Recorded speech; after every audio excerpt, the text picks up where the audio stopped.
Hello everybody, what's up, what's up? Howdy, howdy, howdy. So the plan is simple today. Yesterday there was an AMA with Kieran, and I also got an AMA coming up with Aaron.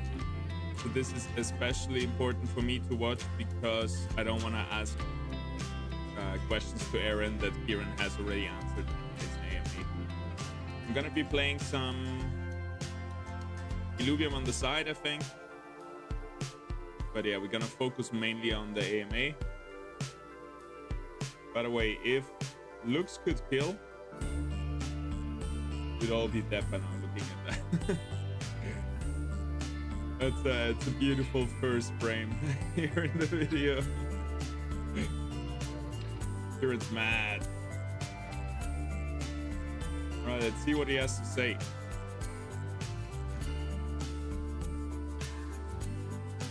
See what he has to say.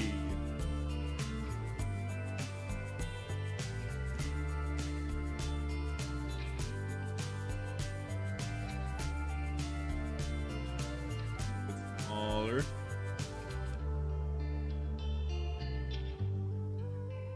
Where are we gonna put him? Maybe up here?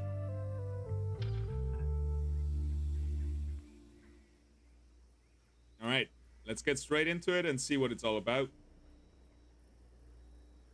Just give me a second to make sure that it is up and running on the stream. Yes, it is. Awesome. Let's start this and kick this one off. So firstly, thank you guys for coming and taking the time to check in. What we're doing today is a town hall with Kieran, answering the questions that you guys have provided. There is a lot of them. And I hope that we're able to get to as many of them as possible. With that being the case and the amount of questions that there are, I want to be upfront and say we might have to skip out on the live questions and bringing people up this town hall. If it's really demanded, we can probably set something up in the next coming weeks.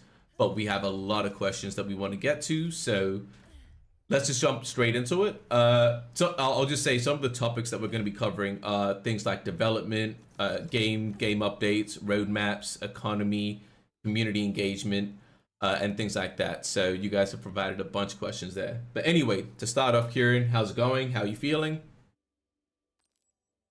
Good. I'm really glad to be back in Sydney, and getting back into things is very exciting. There's a lot to do. There's a lot to catch up on, and yeah, just really pumped to get all of these new features delivered. Yeah, I think we'll get to that. I won't jump in and give my own feedback. Let's just jump straight into it. So the first topic that we're going to be covering is the roadmap. So anything to do with the roadmap and the future vision. The first question I'll ask is from Phobos. Very simple. When do we get multiplayer? Expand on that however you would like. So I took a quick look through these questions before we jumped on. So that's actually a question that we have for Aaron as well.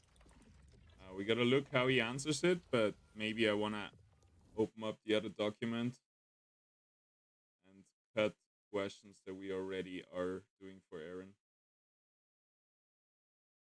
Yeah, I'm just gonna do that on the side. And I would say, is this the one from like 3 days ago? No, that's the one from like 12 hours ago. 14 hours ago. Sup Taylor, sup Robocop. How we doing?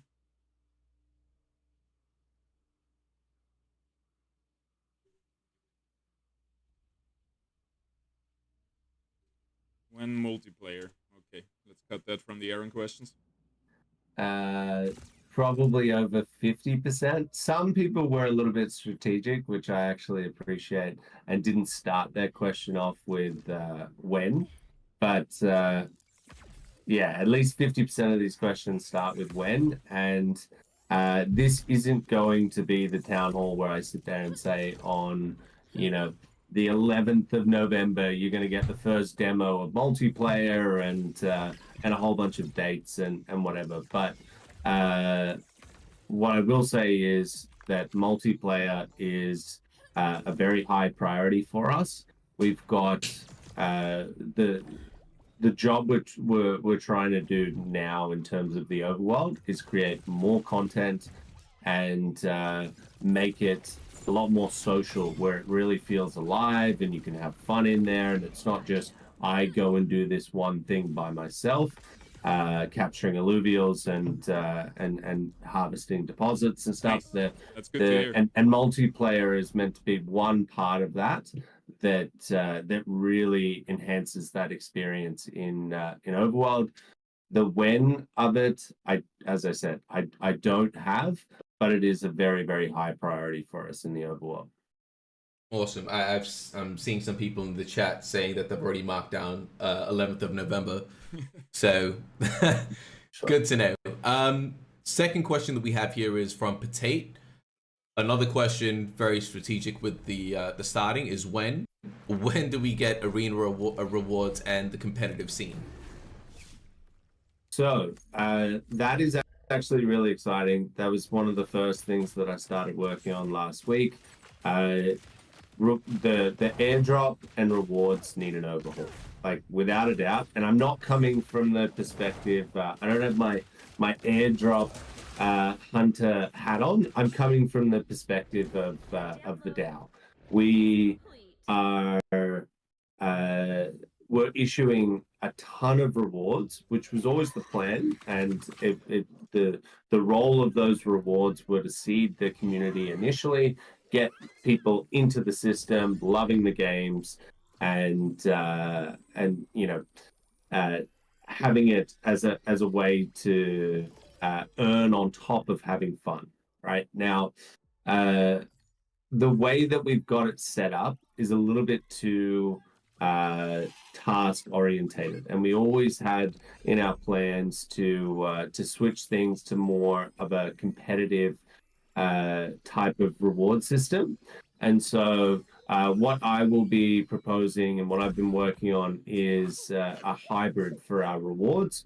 So basically what that means is we're not getting rid of missions, and I do want to somehow also reward milestones as well. I haven't spoken to anyone on the team with this yet, but I think we can get to a point where milestones are still included. I don't love the idea of us just saying milestones aren't included, but part of this strategy will be taking, I would say, about half of the rewards that were for purely missions and milestones, and taking that half and putting it into things like tournaments and not.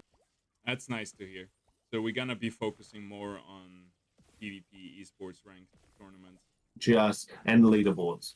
And so not just having tournaments for arena, which we absolutely will do, and also including Overworld in that as well. So one thing that I think was a little bit silly to go away from, and part of it was, we were releasing the mission dashboard and milestones, and people do love tracking that.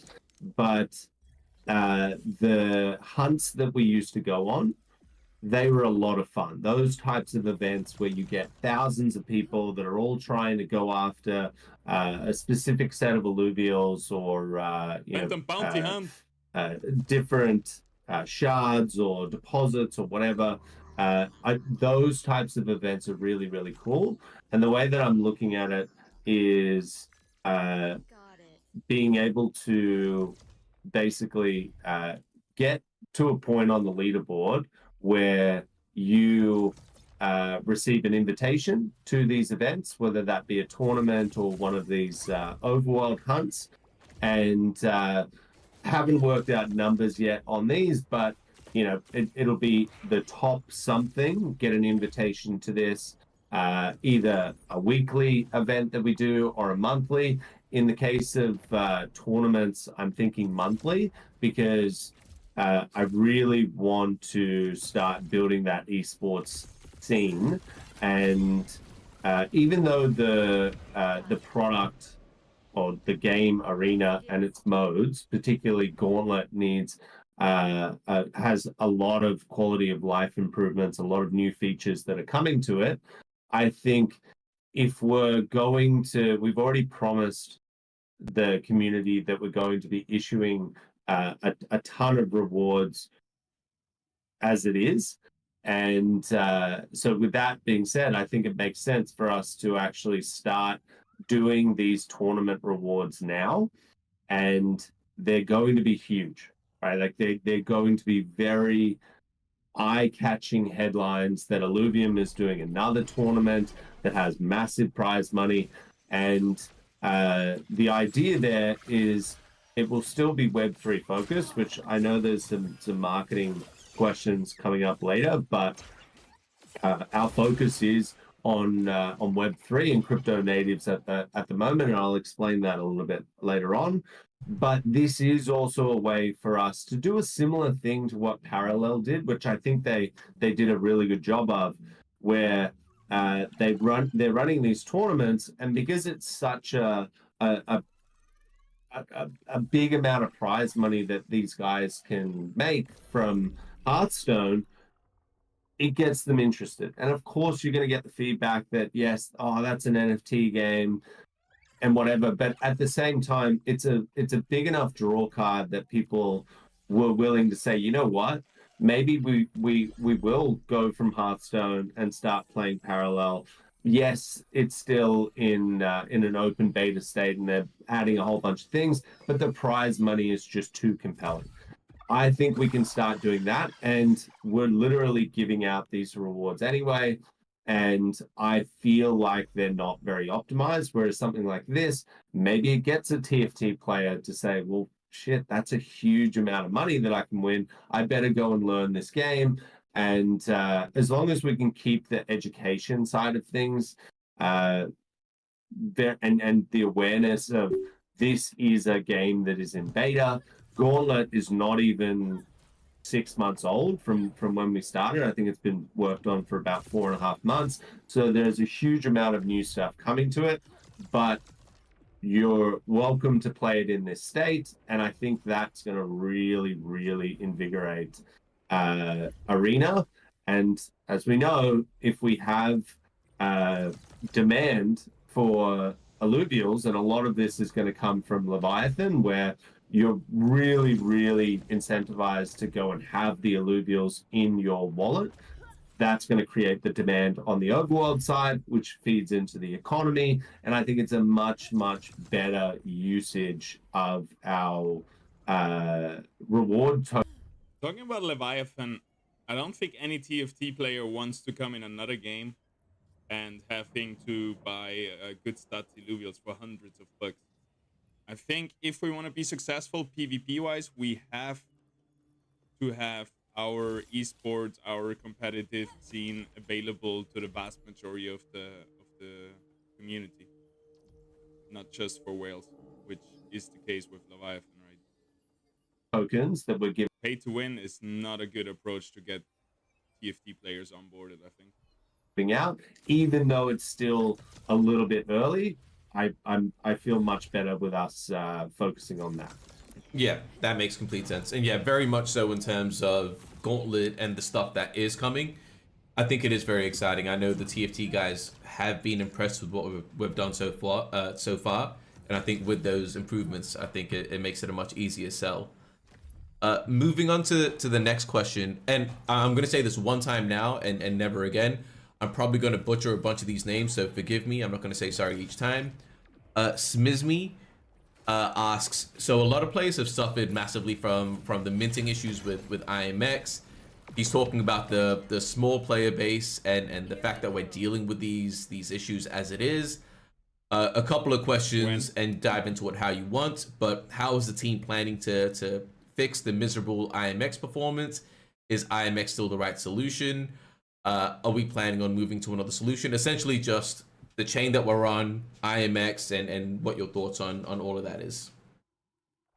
So there's a couple of things there. The first one is the demand or the demand spikes, I would say, that some of these bots are querying our systems. I'm not sure there's going to be any blockchain that would be able to handle that. Maybe there's a couple of L2s out there that could, or even L1s, but I have the spikes that come through with some of. Holo is saying they're trapped. If they do non-Leviathan, they can't make money. If they do Leviathan, they can't get players. I think you can do non-Leviathan and have a good onboarding. Like we've seen it with League of Legends, right? One of the games that pioneered free-to-play gameplay. There is a lot of money coming in the long run if we onboard like thousands, millions of, 100,000s of free-to-play players. Like there is going to be some conversion from those free-to-play players into the paid version of the game. So I think we can focus on non-Leviathan and still make money in the long run. It's all about player acquisition. These bot farms that have found Illuvium have been pretty intense, and that's where you get that huge bottleneck in the minting process. And basically, IMX is just not set up to be able to handle that many requests at the same time. And so what we've been working on over the last sort of 6 to 8 weeks, and it was definitely one thing that we accepted wasn't going to be optimized at launch, but there were so many things for us to build that we just had to accept it, was that there were going to be the potential of bots, and eventually they came. And so over the last 6 to 8 weeks, we've been working on fixing the botting problem. And we introduced at the start of this month a bunch of things, and even some stuff that we've started to automate, which has really combated the bots that we have in the system. And we're very clean right now. I would say almost 90% of the player base is real players. That's nice. And when I say real players, obviously behind these bots are real people. But that me, or is that the video? But you can rest assured that we've done a really good job on that point of our own attention, I would say, in our revenue. So The video. the minute that we implemented this, Oh, that's rough. our revenue went down because, as most of the players know, our system works in order to do big regions, you need to pay a little bit of fuel to do that. And so a lot of the bots that were in the system were still paying, right? Like any normal player. And so our revenue did take a hit, but I think for us to be able to confidently go to the community and say things are fair now, where you can go into Illuvium and know that you're not competing with someone that's teleporting across the map and all of this kind of stuff, should make people feel a lot better about spending their money. And That's great. I think that's more important for us than, let's say, earning revenue in the short term. So that's the first part of that. And obviously, Is that the fault of the recorder, or was it in the AMA as well?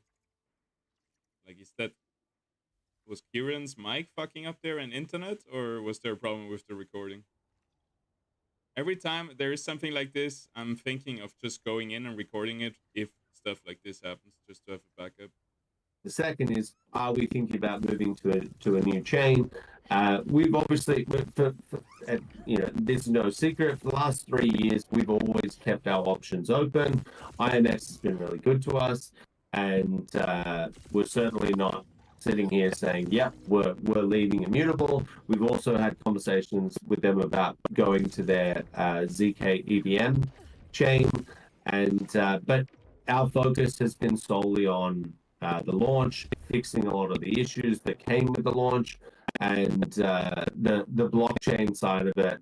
While we're fixing these issues and they're slowly starting to get into a decent state, we're always open to a potential of making things better on chain. Yeah, that makes sense. I'm going to ask a question. I think this is quite an interesting one from Caveman. He asks, what's the rationale behind... Wait, let me write that down. It's about the chain. So they want to stay with IMX. And maybe Seekem, however you pronounce it. But no rush there. They kind of want to fix the issues with IMX is what it sounds like. Launching when we did with the current state of the game? Was there pressure from investors, or what can you tell us about this? So there wasn't any pressure from when we talk investors, there's retail investors, and then you've got institutional investors. We've never received any pressure from any institutional investor in the history of Illuvium. Right now, maybe I know Tanny's on this call. Maybe he's fielded a bunch of things that haven't quite gotten to me, but for the most part, institutional investors are a lot less emotional than a retail investor, and for good reason. A lot of the time, they're not spending their own money. It's very rare for that to be a situation with a VC, and therefore, it's more about, do I believe in this team? Please, Do I believe in this vision? I accept that there are things like delays. We would much rather this be, a long-term product that can give us the maximum return over a 5 to 10 year period. They're the types of investors that we ended up going with a lot of the time. And so they're a lot more reasonable than, let's say, a retail investor that's just gotten their paycheck. Are you guys sure that's for everybody, not just my problem? Feels like a very long time now. There's not a single comment about it, which is kind of weird. And instead of paying rent, they went and put money into Illuvium. You're going to get a lot more emotion out of that, and it's just the way it is in terms of Illuvium. We decided to go out and build a decentralized studio. That means that there's a lot of input, there's a lot of transparency that we have to have with the community, and there's a lot of pressure that comes to that. And we sat down a month before launch, and we said we obviously know that we've got some glaring gaps. There's the games are all in a state where, yes, they're playable. Yes, a large portion of people will say they're fun, but there's going to be a large portion of people that say these aren't fun, and there's going to be critics. But we had to weigh up between another delay, which comes with its own issues. So basically, the game didn't get delayed because the community was just pushing for it and wanted the game out. I think is what is being said here. the community would have been upset. It gives people, those critics who sit there and say, oh, they're never going to release the game. It gives them more ammo, and so there's that on one side, and then it's almost not watchable. Can somebody open up the video and check if it's the same for you guys? I feel like it's a problem with me. 1837. Move on to the next question by Symbios. it needs to be much, much better. And we all freaked out, right? Like if I went into Confluence and I was like, oh my God, you've got this situation where you're thinking we could make the game so much better and we can add one more thing and another thing and another thing. But at a certain point, you got to rip that Band-Aid off, right? And we're still in an open beta, which means the games are not complete. Like that, I cannot stress enough. And we knew that. And things were always going to get better. The stuff that we're shipping out next week is going to make Arena probably 50% better than what it was. Now, the question is, why would you launch then, right? That will continue to be the case and would have continued to be the case if we didn't launch. And we could have gone a year, 2 years, 5 years before actually launching. And honestly, now that I've been in this position, I genuinely think that's what happens with a lot of AAA studios. They want another month, another month. The difference is they, a lot of the time, are just building inside of a silo. There is no, there's community out there that they hype up a little bit over time, but it's nothing like what we're dealing with in Web3. And so we just had to make a call. And honestly, I think it's the right one. We are generating revenue, which is really good for our bottom line and our runway. And we just need to do what we promised we would do, which is just keep on shipping feature after feature after feature.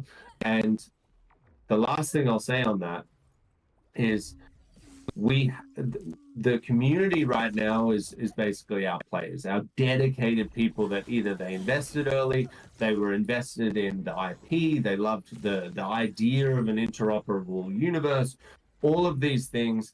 They're the people that are probably going to be more forgiving. Now, I say that lightly because you can go into Discord, and when I say forgiving, they're not going to go anywhere, right? Like they've accepted that there's going to be shit that they don't like, but for the most part, they're more accepting. Now, I think in the next 6 to 12 months, we're going to get a huge wave of retail people coming into crypto, and naturally, they're going to start saying, I like games, let's check these games out. Now, the job that we need to do over the next 6 months is things like making Arena 50% better, Overworld, give it 2, 3, 4, 5 times more content, much more features to make it feel alive, make it social. Like all of these things, if we can do them in the next 6 to 12 months before this massive wave comes in, then it was a much better idea to launch when we did, because so many of these issues we're only finding out now because we're live. Right? If that was a situation when mass retail comes in and our game doesn't work. I agree. At one point, you just have to ship it. It's never going to be perfect. And every game, every online game needs just a few patches to get into the right space, into the right spot. Work and someone tries to put in $100 and they lose their money, then we're in a really, really bad state. Yeah, and so I know I said I'd refrain from putting in my own feedback, but I will just jump in a little bit here. I think with us launching, and you know this, you run a tight ship, and there's a lot of pressure on the team, and we are maniacs at the same time.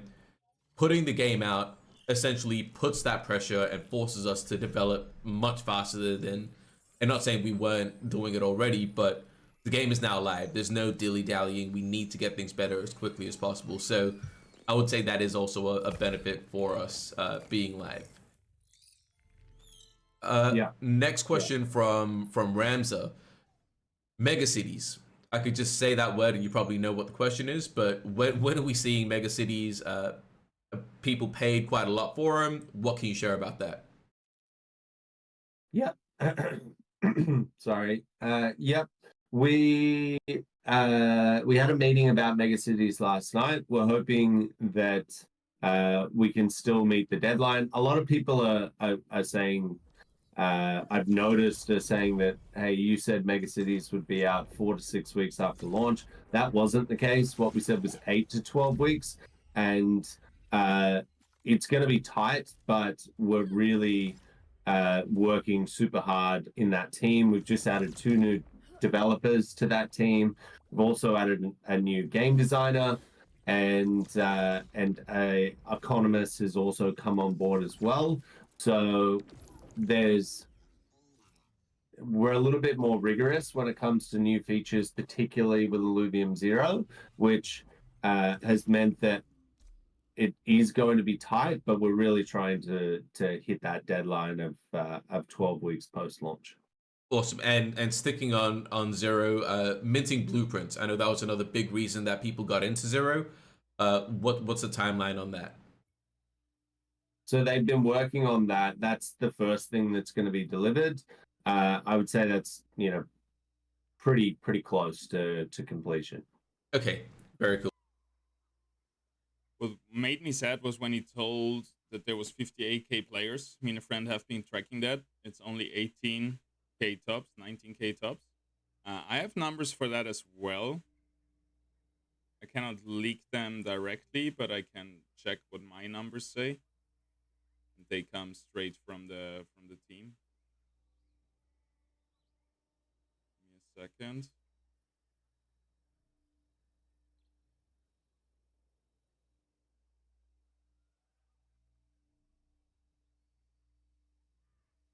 Oh shit, I didn't screenshot it, but I think it's accurate. That was like our highest player base, and then we deleted all the bots, and then when it went down, only 18k, 19k. But like half a month after launch, with all the bots going wild, it was like 58k, I think. Cool. And obviously we'll be updating the community as soon as we get more information about that. Moving on to Dr. Spoon. So he's asking this, I'll let you take it in whatever direction. He's saying, is it possible to release 2 kinds of a vision roadmap, maybe quarterly? One for a short term with features already in development, so maybe one in the next 1 year, and a long term roadmap up to 5 years might be a bit extreme, but a longer term to see what the future is and what the vision really looks like when it is complete. Yeah, and I will say, and I spoke to the council about this last night, we definitely dropped the ball on a couple of things. Communication was one of them. It was a very stressful time at launch. We had a lot of moving parts that we needed to bed down and get done before actually going live. And post launch, everyone was very spent. Right? Like, I can't stress enough how much work went into that from literally every single department, and we needed to give people mandatory time off. And a part of that was we've hired a few new people in marketing as well, which the idea there is they're really going to help out with things like communication, but they were just being onboarded, and a lot of that communication is driven from me. I was at Gamescom, and then I had a week off, and so there was some gaps in communication, but absolutely, that is one of the things that I want to focus on this month is putting together what is the current roadmap. In terms of this longer form roadmap, 5 years is way too extreme, and a lot of that is to do with we still have these protocols that we need to go through in terms of speaking to the community and figuring out, like, a new game, for example. We can't just go out and say, this is what we're building next. We need to go to the community, work out that it fits in with what our token holders are saying they want us to build. And obviously, again, it's not free reign. We want to come with an idea of, like, this is what we're fairly certain we want to build for XYZ reasons. And the community can then come back and say, yep, we like that. So all of those approval processes need to be in place. So it would be a little bit vague if we were to come out with a 5-year plan. It would be like new game in 3 years, like that type of thing, which I don't think is what the community is looking for. But I think a 6 to 12 month plan is definitely feasible and something that we can do. Cool. And I will just ask this as well. I know, yeah, I agree. 5 years might be a bit extreme.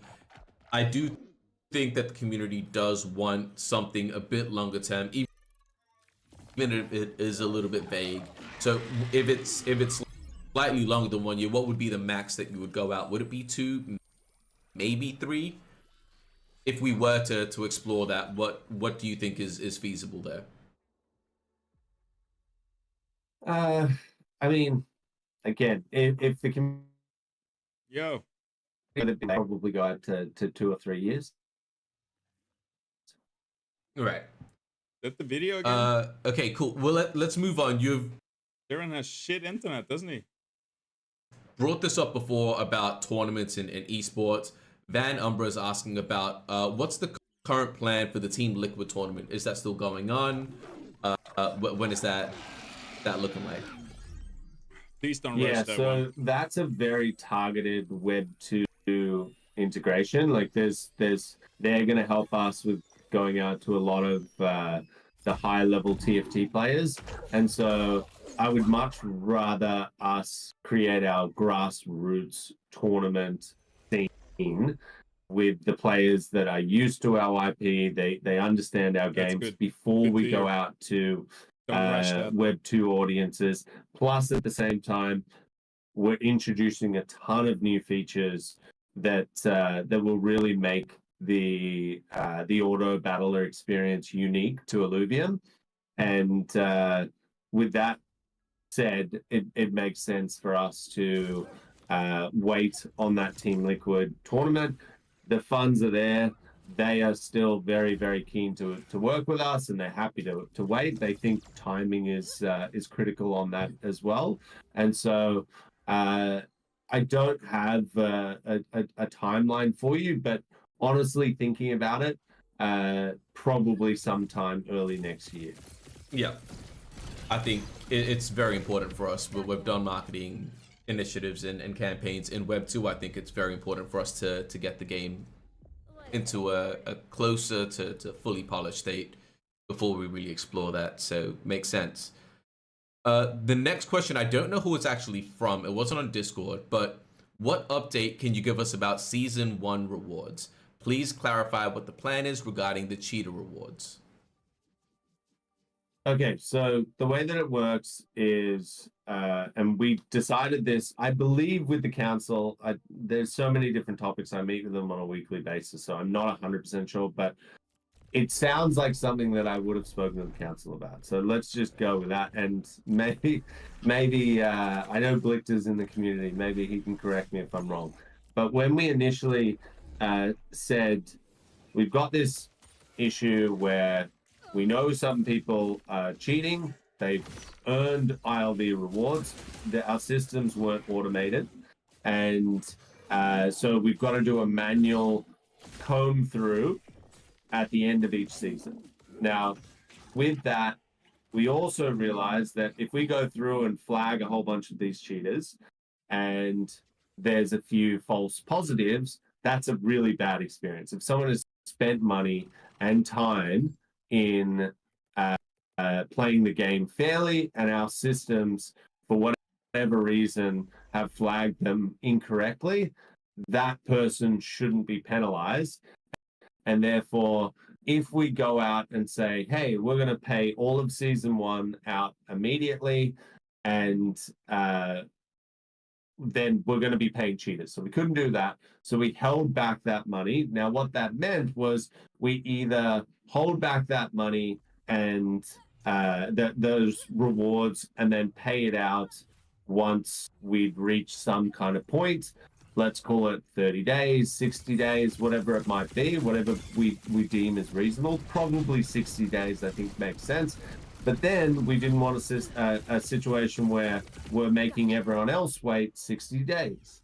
So we decided at the time that rather than us and we're talking about a very small amount. We're talking about like less than 5%. I think it's even less than that. I think it's like 2.5% of the total rewards. So what we decided was, rather than us holding it back and then paying it, paying whatever, working out what people would have earned based on their points with the excess, and then sending out, you know, a tiny amount extra to people 2 months later who potentially might not even be in the system anymore, any of these things, it would be better to just store those rewards up and create like a bonus season at the end. And those players that are still in the system can play in that bonus season. And we thought, yes, that is going to be a better way to deal with. Wait, but wasn't the whole point that you don't wanna pay cheaters, but you also don't wanna ban people who haven't been cheating with some false positives? That doesn't change. That doesn't fix that problem, right? With these excess rewards that we're taking off cheaters, and that's the reason why we're not just paying out the total 30k. It's more like a 29k type thing. Right, and in terms of when people can actually get access to that or claim that, when is that looking like? Season 1? Yes, correct. I spoke to Stuart about that yesterday, and I'm hopeful that it'll be sometime next week. It's not going to be like tomorrow, but they still want to run a bunch of checks on. There's one more. So let me just explain why this is happening. Right? Like, yes, I know it's 12 days late, but we are building systems basically. All right. So basically, what he's saying is, in one, let's say maximum 2 weeks, we should have the rewards for season 1, right? On the side, right, and this is, a lot of this is driven by Stuart, to filter out the bots, right, and make sure that it's completely fair to play in Illuvium, and you know that you're not sharing rewards with some dude who's got a bot farm up and is just teleporting between the map. You know now that that isn't happening, at least for the short term. They are going to keep on trying, and we're going to keep on building systems that weed these people out. Now, this is a very live situation. This isn't, hey, we just haven't been bothered to click the button yet to filter out the bots. We're introducing new automation and new systems to do this over time. And there's one more process that Stuart wants to run to filter out the bots even further, which will get you to that more fair state. And that's the reason for the delay. It's not because the back-end team is being lazy or whatever. It's literally to make sure that we get this to a fairer state. And what that means is that bonus season will be a larger amount of reward for the community, and it means that you can rest assured that we're doing everything we can to combat the bots. Awesome. So with all of that, this is not a confirmation, but potentially next week is when we can get that in, if everything goes smoothly. Is roughly the time frame that the community can expect, correct? Yeah. Yes. Yeah. Yeah. Awesome. All right, let's move on to the next question by Symbios. Where is the law? One video. Dude, almost all the question, it feels like the same people ask the same questions for the Aaron AMA that they got answered here. So I have to redo all the questions because I don't want to ask all the questions again to Aaron that Kieran already answered. At least not those where Aaron probably has the same stance as Kieran. Beautiful cuckoo, by the way. And a few pieces of audio is too little. So where is the law? And I know there's a couple of questions lore is probably in this a better list about that. for Aaron. So I think once we address it here, we don't need to cover this one again. So this is one of the things that I probably dropped the ball. Is my connection bad? I don't know. The stream isn't a good. Stream isn't having issues. Why can't I watch a YouTube? All on in terms of insight into, right? Like the storyline that we have in Illuvium is amazing, and I will stand by that. And I've read it many times. I know a lot of other people that have read it, and it's a really good storyline that I think everyone is going to love. But the delivery of that storyline, I think, needs to be much better. And we all know that, and we all accept that internally and externally. And it was one of those things that, and when I say I dropped the ball on it, I don't think it would have mattered, right? Like we didn't have enough time. There's so much resources that need to go into building this out, which we will do over the next 6 to 12 months. But I naively assumed that the storyline would be delivered in a better way, and the way that it's delivered right now is through the Xenoprints, and you're getting a diary entry essentially, but there isn't any visual content. There isn't any in-game feeling of progression and learning a little bit more as you go along, and that's what we're going to fix up. The important thing is just if we had like a cutscene whenever we find like the lore stick, that would be already so cool, no? Cutscenes take a lot of effort though, like he's saying. While I won't say the delivery is, easy, because it's certainly not, but it's straightforward in terms of what we need to do, right? Like these quests that the questing system that we're building is going to have intertwined lore. The diaries are going to be through video format, which is much more engaging. It's straightforward what we need to do. What isn't straightforward is building a story over a period of 2, 3, 4 years and actually making that enjoyable. So I think while we need to introduce that story delivery as quickly as possible, because as I said, when retail come in and genuine people who are Web 2 based gamers start investing in crypto again and think, hey, what good games are there? That's when we want to have in place things, and the story is so critical to that, it's not even funny, right? So putting us getting this in is up there with top priority. But at the same time, if we didn't have this really good, compelling story that I think people are going to love, I would be really freaked out. Right? Like if I went into Confluence and I was like, oh my God, the story's been deleted or whatever, then I would be a little bit freaked out. This is a better situation because we just need to deliver it, and we will. It's one of those things that over the next 6 to 12 months, we will make sure that the storyline is done its justice, and you'll see a big improvement there. And I know a lot of people have backed up the story. Everyone agrees that we need to see more of it. The story is phenomenal. There's no denying that. We just need to make sure we can convey that to the average user, because yes, the story is incredible.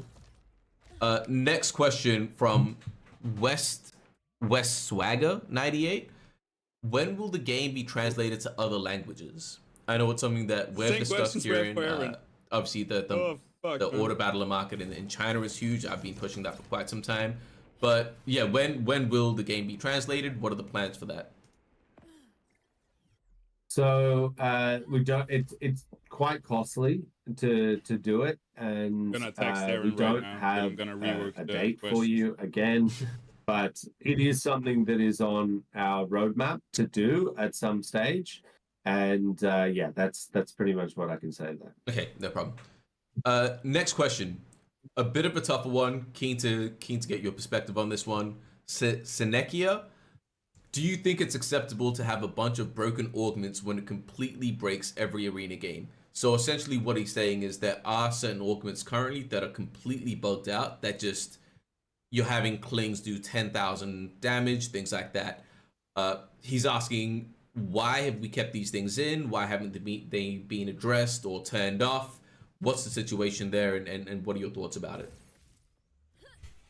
So again, this is more quality of life back-end system. So one thing that we've been talking about for a long time is the ability to quickly turn an augment on or off and remove it, and do it in a modular way where it doesn't break more systems by removing that item. And we just haven't quite gotten to that state yet. It is obviously the ideal state that we want to be in. We don't want to have to push out a full release, a new patch every time we want to update a small thing or change the balance of. That's a good approach. I would like that. One or two different alluvials or stats or whatever. But it's not quite there yet, but it is something that we're building towards. And it's not going to take too much longer for us to get there. Awesome. Yeah, I think that's a huge system that we can get in place that just makes this way more efficient. Maybe it just always looked too easy, because in the past when we had the top 1,000 Ascendant leaderboard rewards, there were hot fixes being applied after like 6 hours after a problem came up with stuff. But maybe it was just because they were able to pull way much more resources and development towards the problem to fix it soon, and it wasn't a case of it's easy to fix, which it looked like. Yang Hologram asks, the fact remains though, since weeks, Arena is unplayable because of broken augments. So maybe there should have been more resources dedicated to fixing that. what are the 3 parts of the project that absolutely, positively must be delivered by the end of the year? The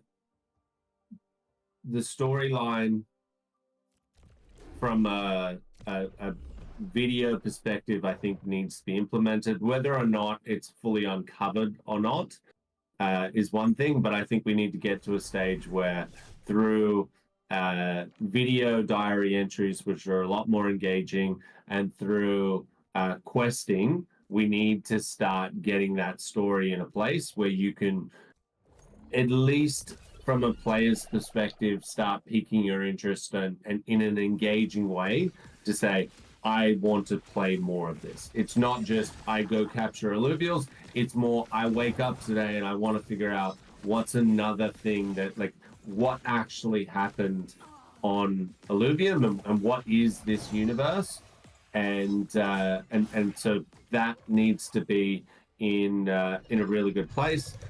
The onboarding needs to be fixed from the top down in terms of the payments, in terms of the wallet integration, in terms of being able to transfer assets. Things like the Illuvidex needs to be fixed. The fuel exchange needs quality of life improvements.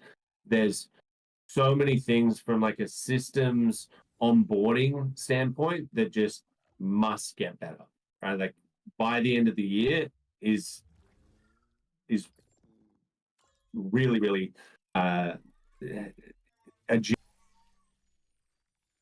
generous state is what I would say there. And the last thing is, I don't know, I might restart my browser because I have like a 200 Mbit fiberglass thing and I can't load a 720p video. I don't know what's happening there. 1 second.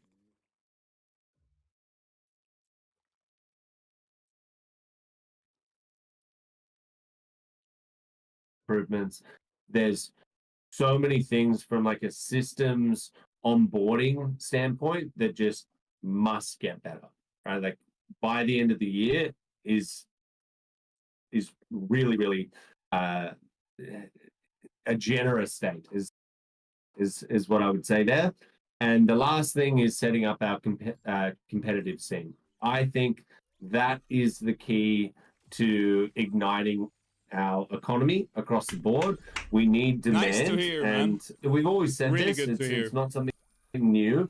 Arena is the Yeah, first. we always said this. It's just not been said over the last weeks or months. So nobody, I think, I wasn't sure anymore if we were still on track with that. Really good to hear.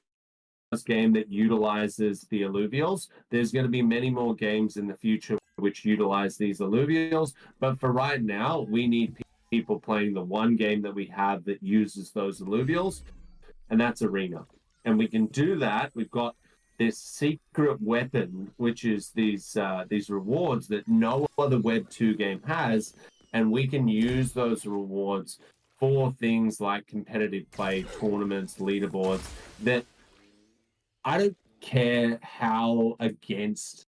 I mean, I probably shouldn't say this, but you can be really, really, really negative towards NFT games, and that's totally fine. I get the frustration there. I've been very vocal on that over the past 3 or 4 years.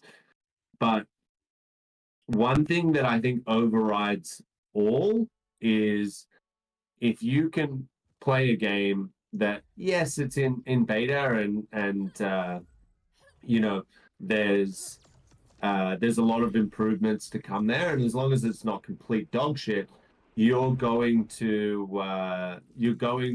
be interested in a very large prize pool, especially if there's other people inside of your genre that content creators that are professionals that are starting to come across.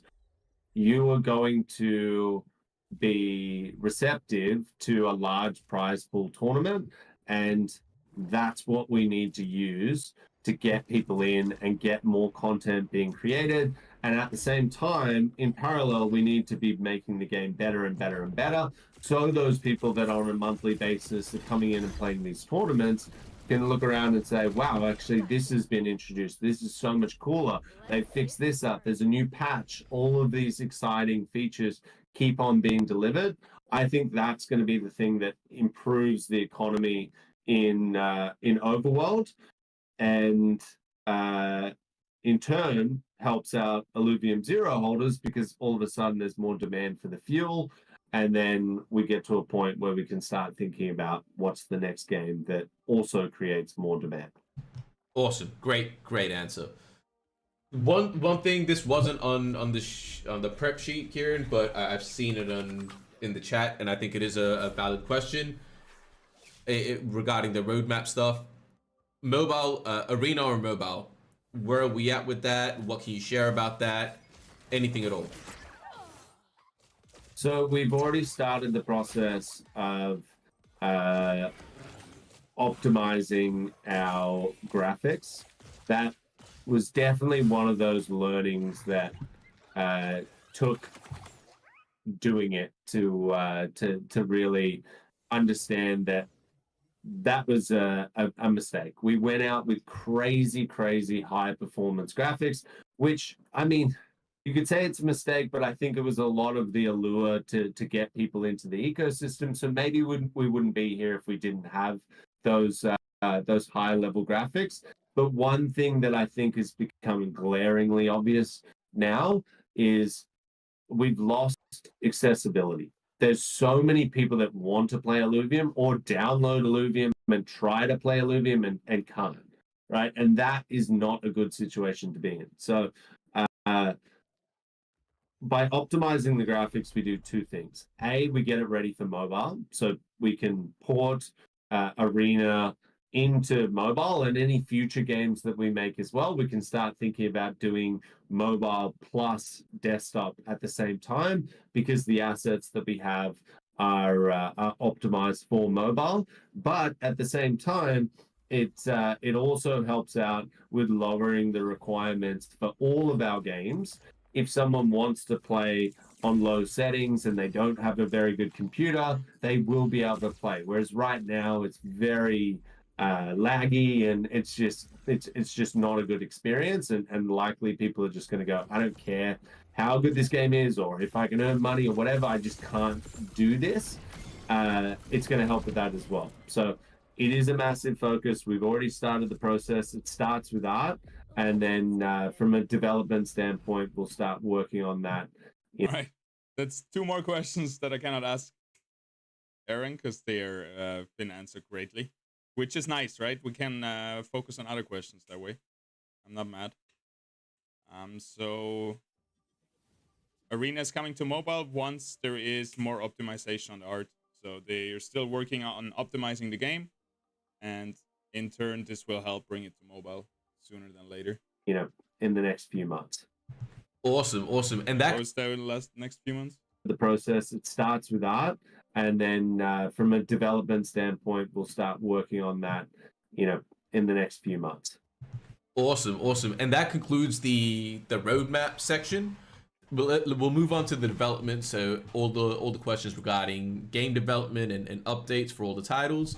I say it concludes the roadmap part, but Josh Eth, being Josh Eth, comes in with something that kind of tiptoes both categories. I know you've talked about multiplayer, Kieran, but his question is, do we have a timeline for combat and multiplayer for the overworld? Anything you can share on the combat section, or anything else you want to add on to the multiplayer? Yeah, so as I mentioned at the start, I'm not going to sit here and give you specific dates of when things are going to be built. Combat is one of those things which is a little bit frustrating. That was one of the teams that I personally incentivized to get to build combat really fast, and they did it. There is a working version of combat, and it must be nearly going on 6 months now. Like I don't know. You've seen combat? Is that where we're at now? Has it been like 6 months? Yeah, it's roughly. It's been a minute. It's been a minute now.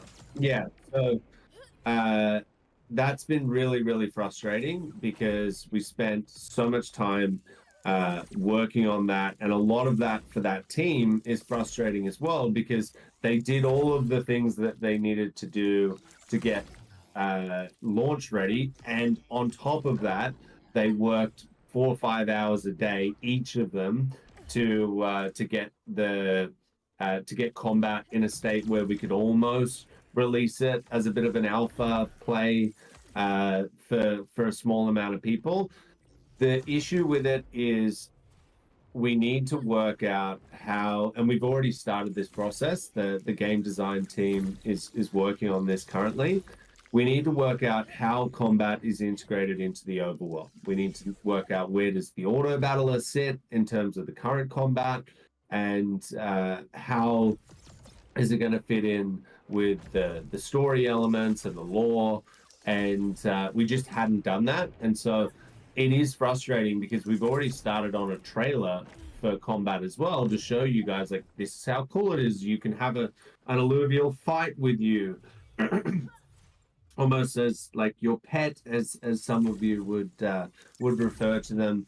And there are a bunch of cool things where you can do like your Omega attack, and it's a really cool thing, but it needs to be done well, right? We don't want to just come out and say, hey, here's combat, and it's like a Power World, see you later, and people get sick of it in 2-3 weeks, right? Like, we need to do it justice.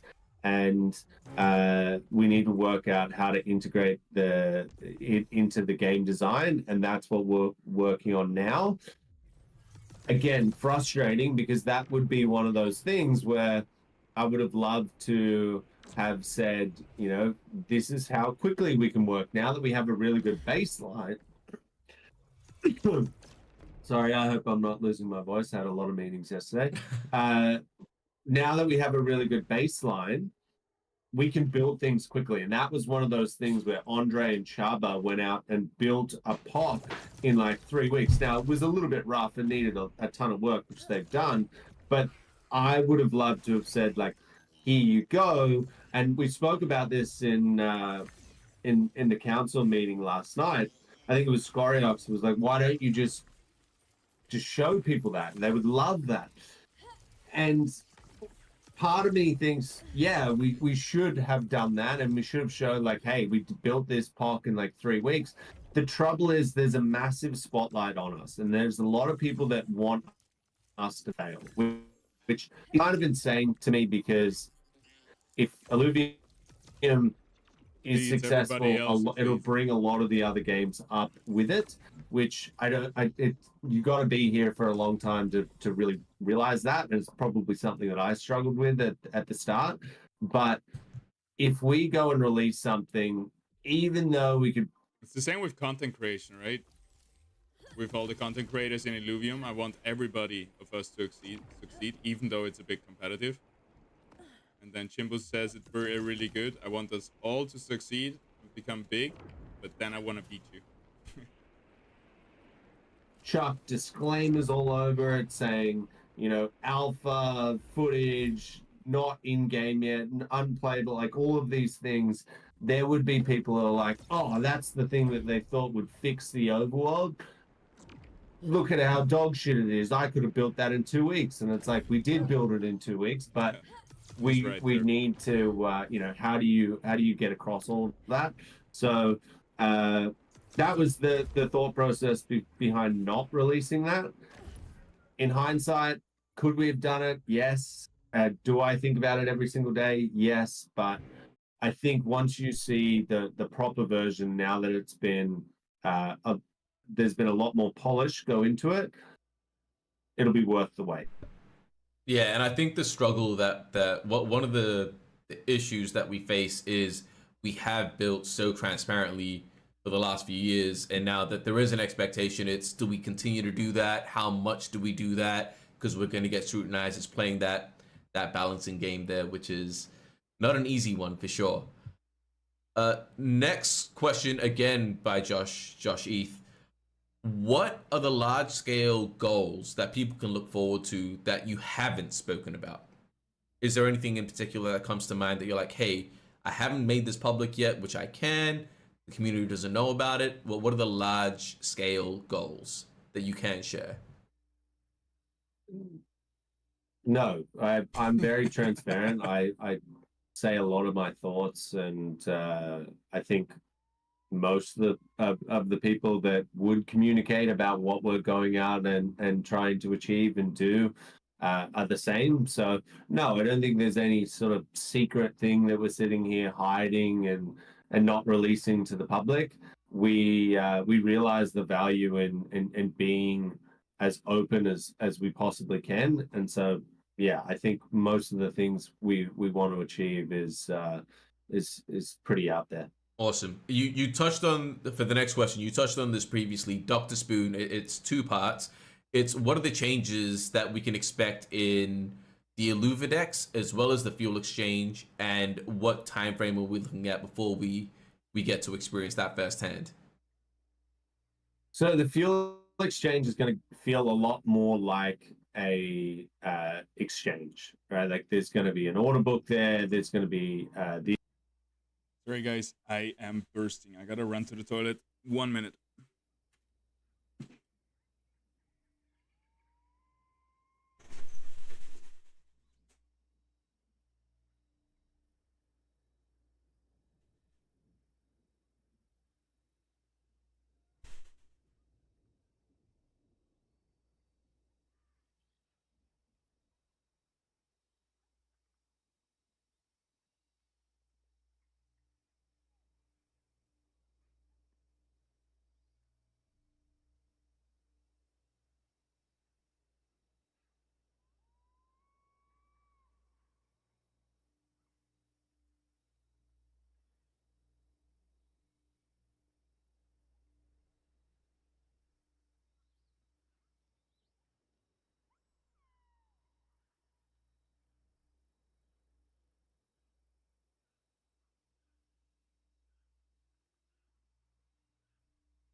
Hey, but so far, really good stuff he's mentioning here. A lot of stuff we've been asking ourselves for a long time now. We need this more often. The ability to track things, so you can see where fuel prices have been trending, whether it's a good time to sell, a bad time to sell, whether it's a good time to buy or a bad time to buy. Like, all of these tools will be introduced to make things a lot easier for people to buy and sell on the exchange. So very excited about those things. I think there's not having an order book is making it very confusing for people that are even Web3 natives, right? Like, which is kind of insane. Like, how could we release something that isn't familiar to people? And the reality is, that was one of those things where we were really under the pump and we needed something that was functional, and so we'll make that a lot better over time.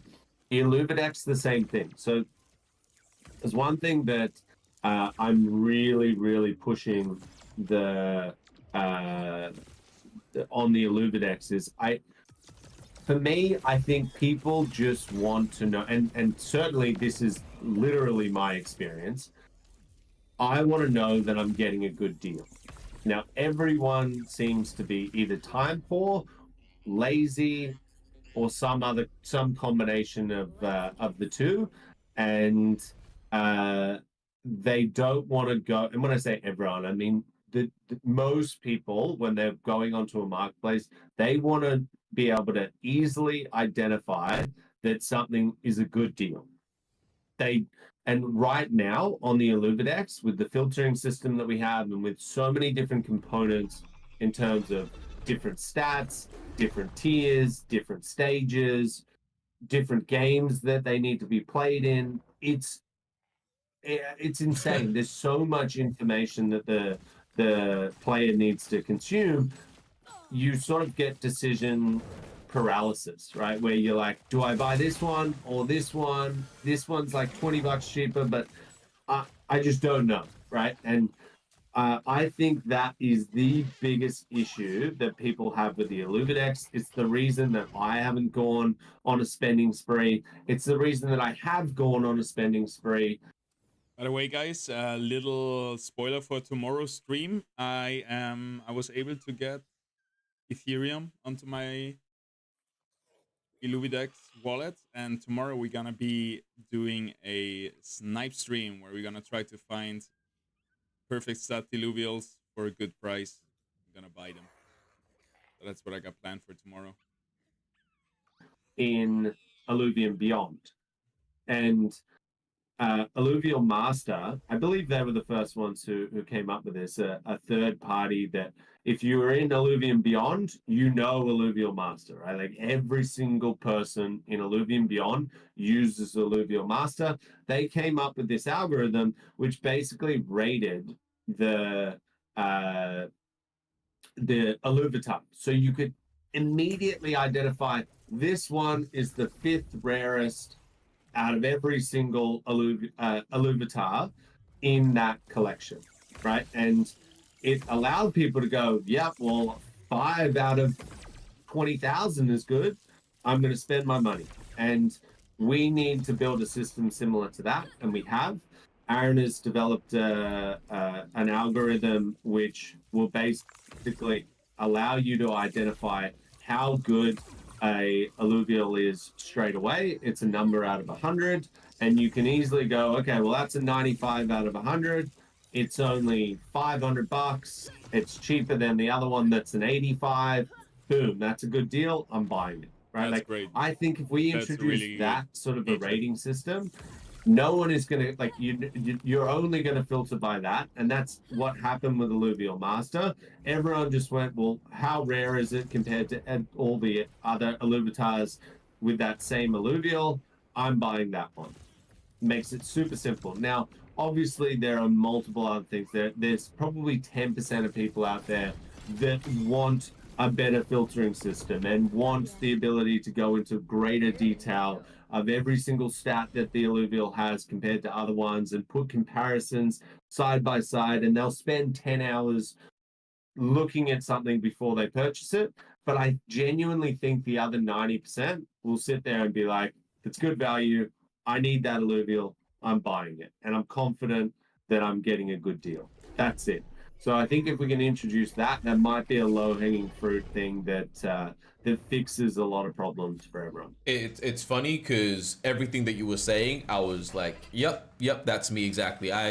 Scariox actually built out a Chrome extension where you could see the rating, and so it's a very ad hoc version of it.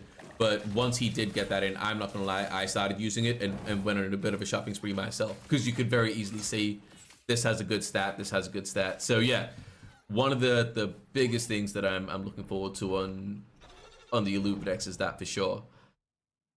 Next question, unknown who it's from, is what frequency can we expect balance patches in Illuvium?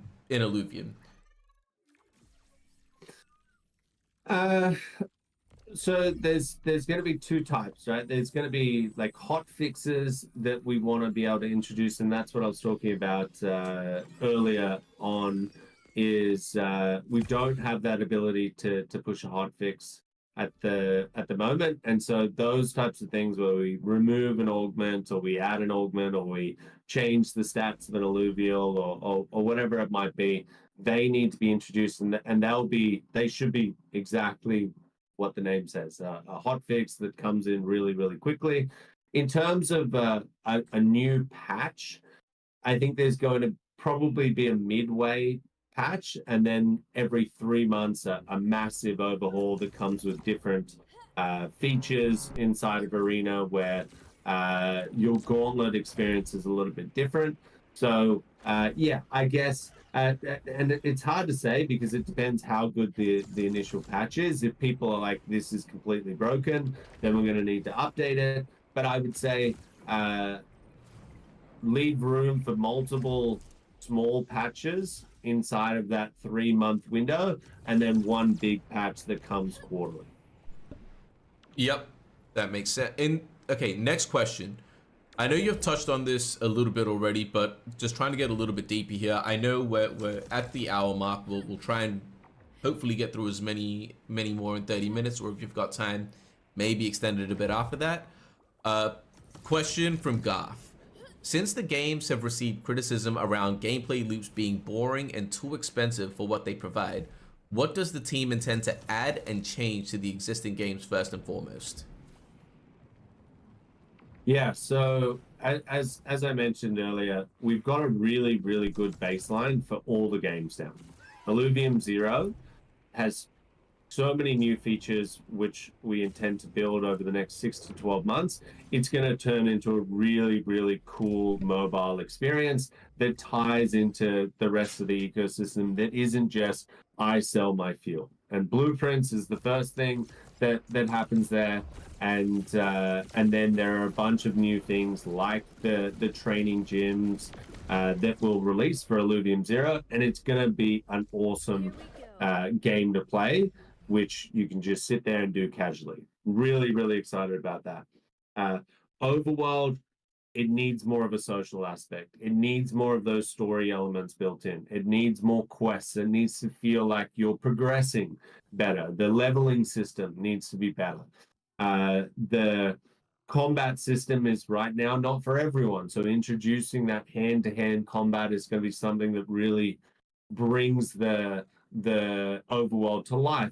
Having the ability to put out an alluvial, your favorite alluvial that runs with you and starts attacking other creatures in there is all going to play into making the overworld feel more alive, making it feel like it has more purpose.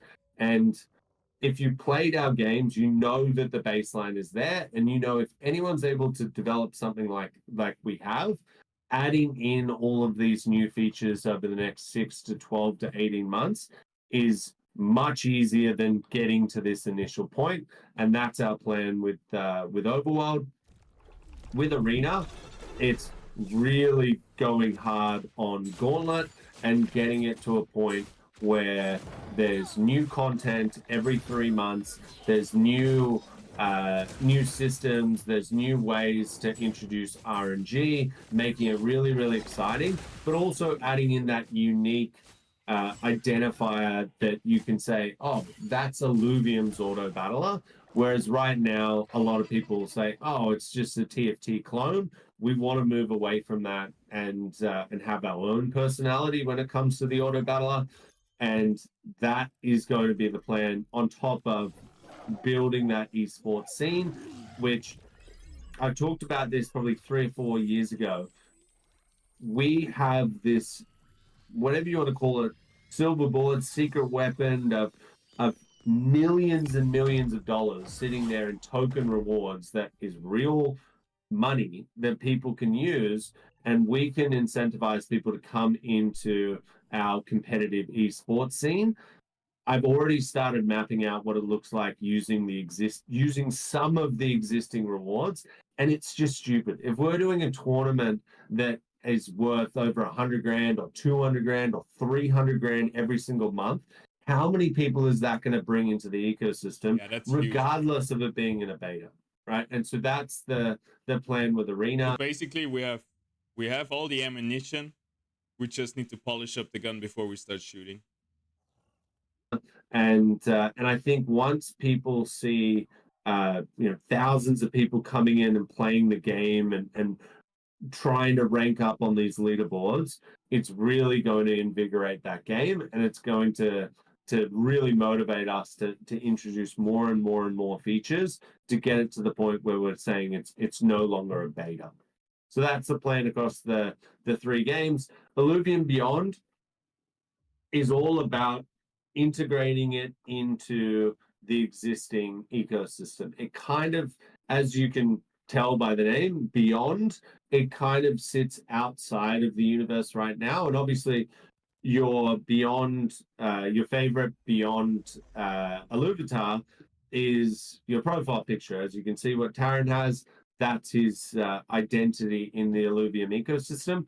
But that needs to go further. There's things like unlockables, where if you complete a collection, you'll get an exclusive emote that only people who've completed that Beyond collection can use in Arena. There'll be things like battle boards. There'll be things like skins. And so someone that's playing Arena doesn't even have the ability to get it off someone. The cool thing about it being an unlockable is it's soul bound to that account. So you can't even go onto the marketplace and see something in Arena and be like, whoa, that guy's got the craziest emote, or that really, really pissed me off. What he was flashing up frustrated the hell out of me. I'm going to use that. I'm going to go into the marketplace and buy it. You won't be able to do that. The only way that you'll be able to get that emote is if you unlock it through Illuvium Beyond, which is another way for us to say, hey, look at this other product that we have over here. There's a really cool game where there's collectibles and it integrates into all of the other games in our ecosystem.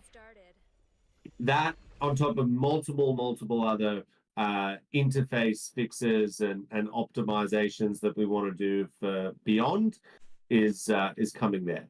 So all in all, we have a huge roadmap that we want to get through, and it's going to make what I would call a good baseline of each game into something that is super impressive. Very cool, and I'm actually very glad that I apologize. Can you guys hear the the renovation?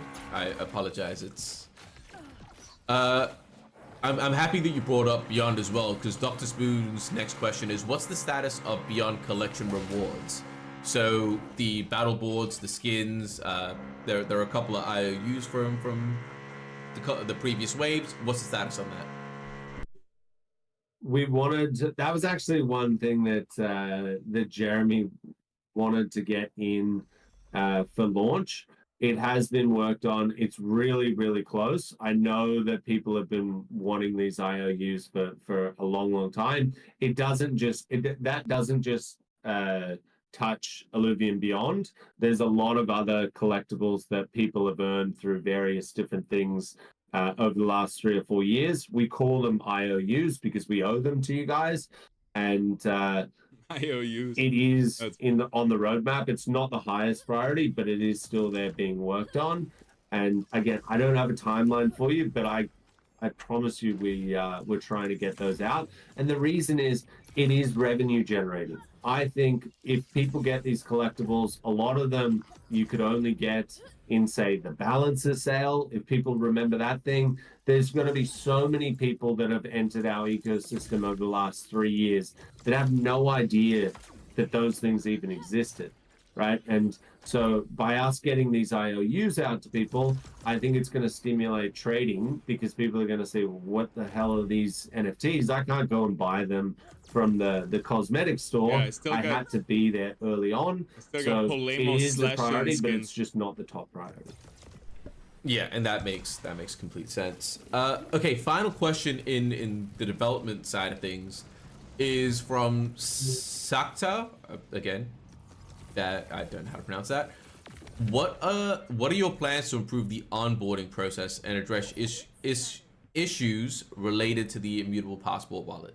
I know you touched on that before, but what are the core issues that you're finding with the onboarding process, and what are the plans to rectify that?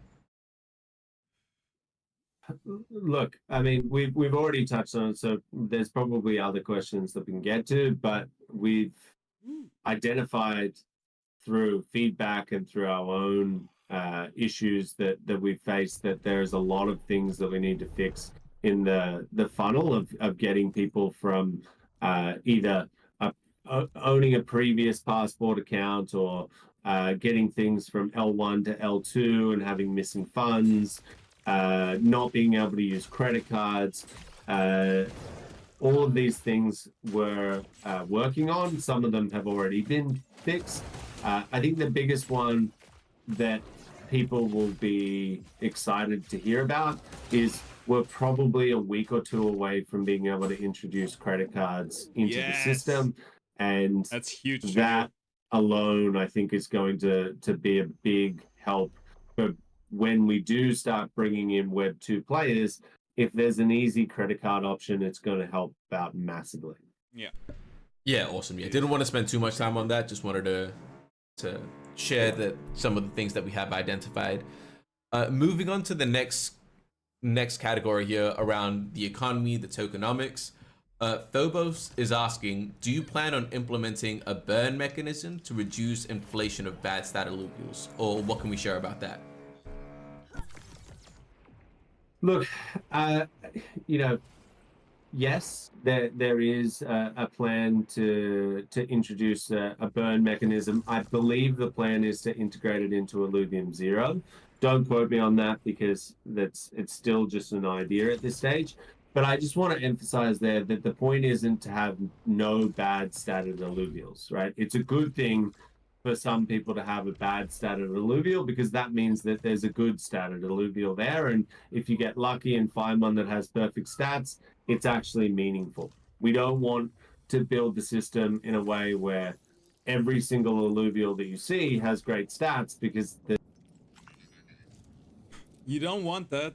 But if esports, ranked, PvP, all of that is focused around stats, illuvials, then you gotta make those accessible for the vast majority of the community.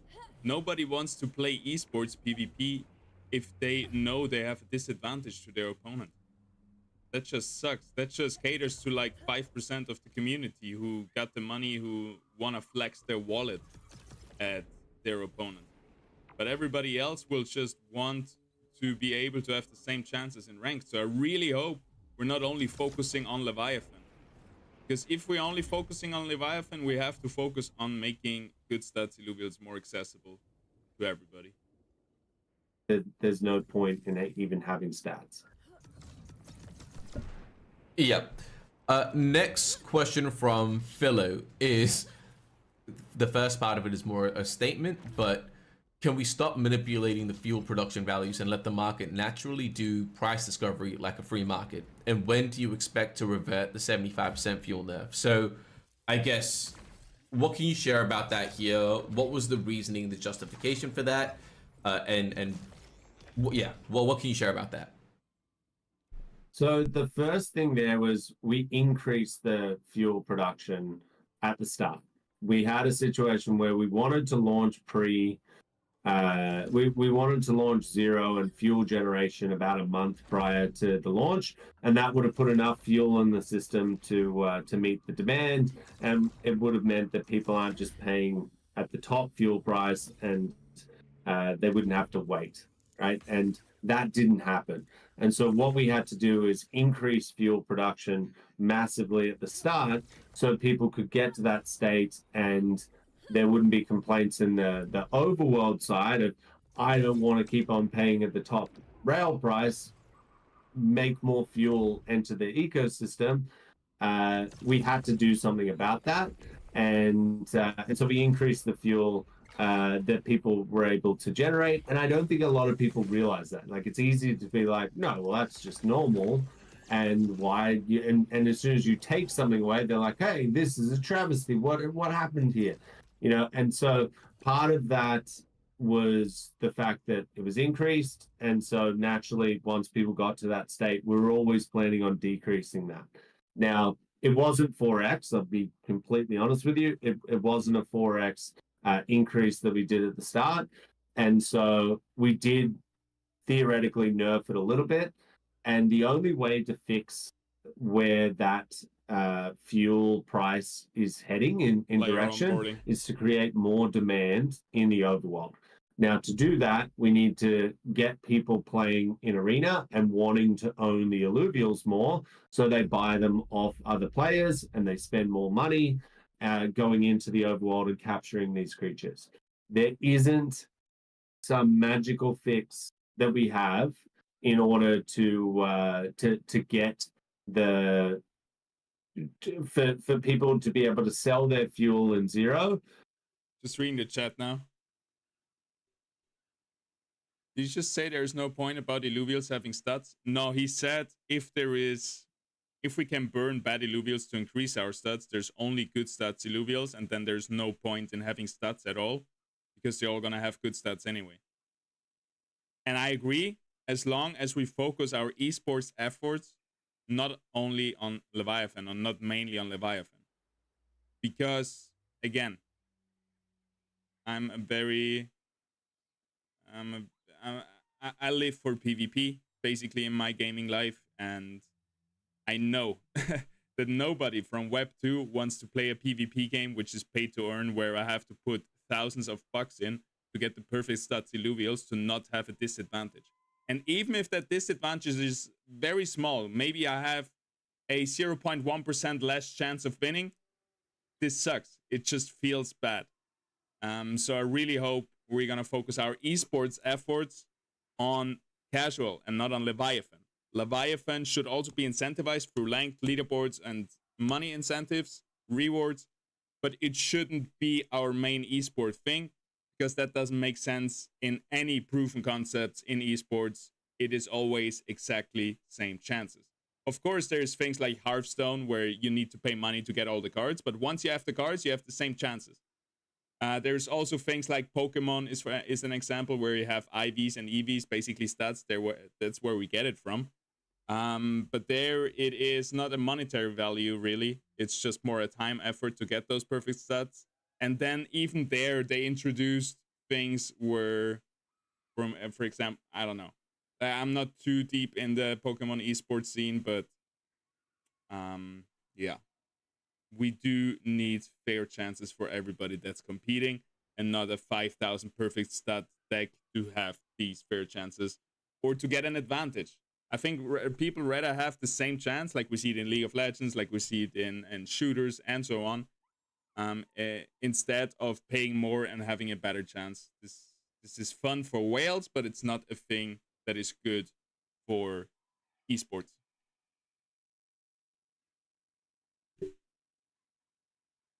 Sounds to me like esports will be Leviathan from the town hall. It does sound like that. And it has sounded like this in other channels that I've listened to. And I don't like that. It doesn't make sense. We're gonna alienate any competitive esport player with that. The same like Parallel. He mentioned Parallel a bunch of times. Parallel wouldn't work if those cards also had stats. Basically putting another layer of pay to win on it. it's enough that getting all these cards costs a lot, but once you got them, you have fair chances. And it's the same with, for example, I like to take Ascended Arena, for example. Like, this is already pay to win because you have to pay to get all the Illuvials to have a full deck. But then, to get to Leviathan Ascended Arena, you have to have all the Illuvials plus perfect stats, like just another layer of buying stuff. It doesn't work. I don't think they plan to burn for stats. It doesn't sound like it. I want to pick Aaron's brain on it a bit more. I don't think he's Mr. Esports. He's not focused on that too much. But I could be wrong, and I would like to hear his opinion about this. 90% of tournaments should be non-Leviathan, and you can have a big prize and a ladder Leviathan. That will work, yeah. Leviathan should be the niche if we're not planning to make perfect stats Illuvials very accessible, which kind of doesn't make sense. So I think we should keep it as it is, just focus on non-Leviathan for esports, for tournaments, and so on. A burn mechanism is essential? I don't think so. Without a burn mechanism, the floor price of Illuvials goes down because we have more supply than demand. Not a bad thing. I can get a full Ascendant team with bad stats for $5. That's huge. That's great. If we get more players into the ecosystem, that's going to fix it a bit as well. It doesn't have to be a burn mechanism for everything. We have a lot of them already. Even low elo guys are playing perfect Pokemon. Yes.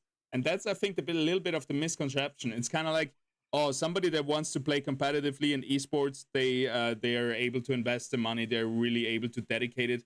That's not the case anymore. These days, every casual player wants to play competitive. That's why there is millions of thousands of players, hundred thousands of players in silver ranking league, in bronze ranking league, in gold, in platinum ranking league.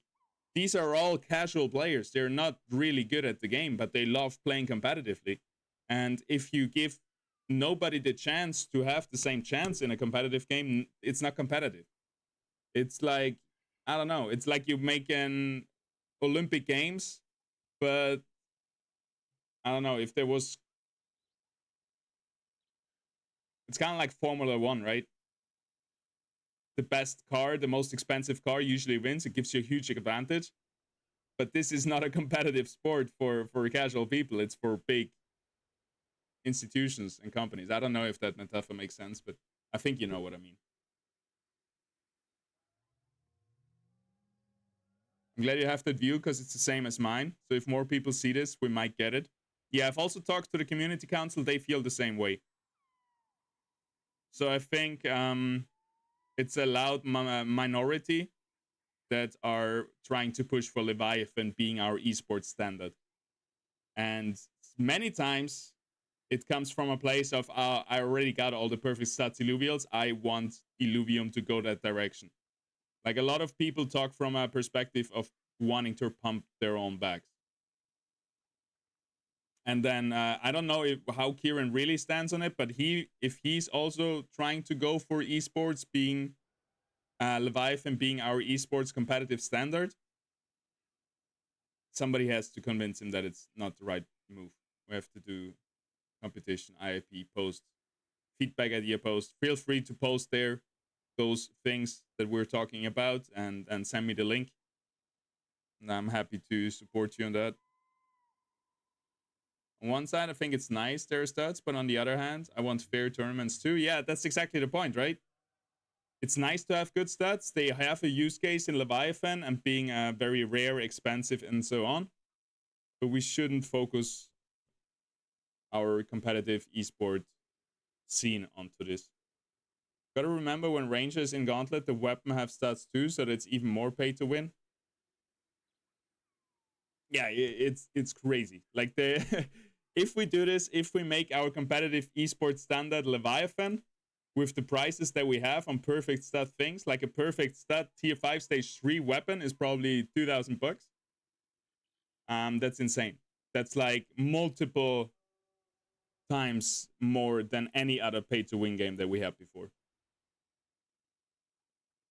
It's not really pay to win in my head. It's more like pay to get to the end game, to the point where you have the best chances. And I would rather see something like spend time, maybe spend some money to get to a point where everybody has the same chances. And I think, because somebody said earlier, if we do non-Leviathan, we're losing. I don't think that. If we focus on non-Leviathan with all the big prize pool that Kieran has mentioned, with all that ammunition we got stored up in form from money that we can give out to bring people in, we gotta be on point with Web 2 games, with League of Legends, free-to-play games that give every player the same chance of competing. Because if you're a casual player, you already have a hard time, because oftentimes you're gonna get smacked around. But if then also you have to consider that maybe you got smacked around because the enemy guy had more money than you, this is just the worst feeling I could imagine. And it's very against the essence, the soul of esports.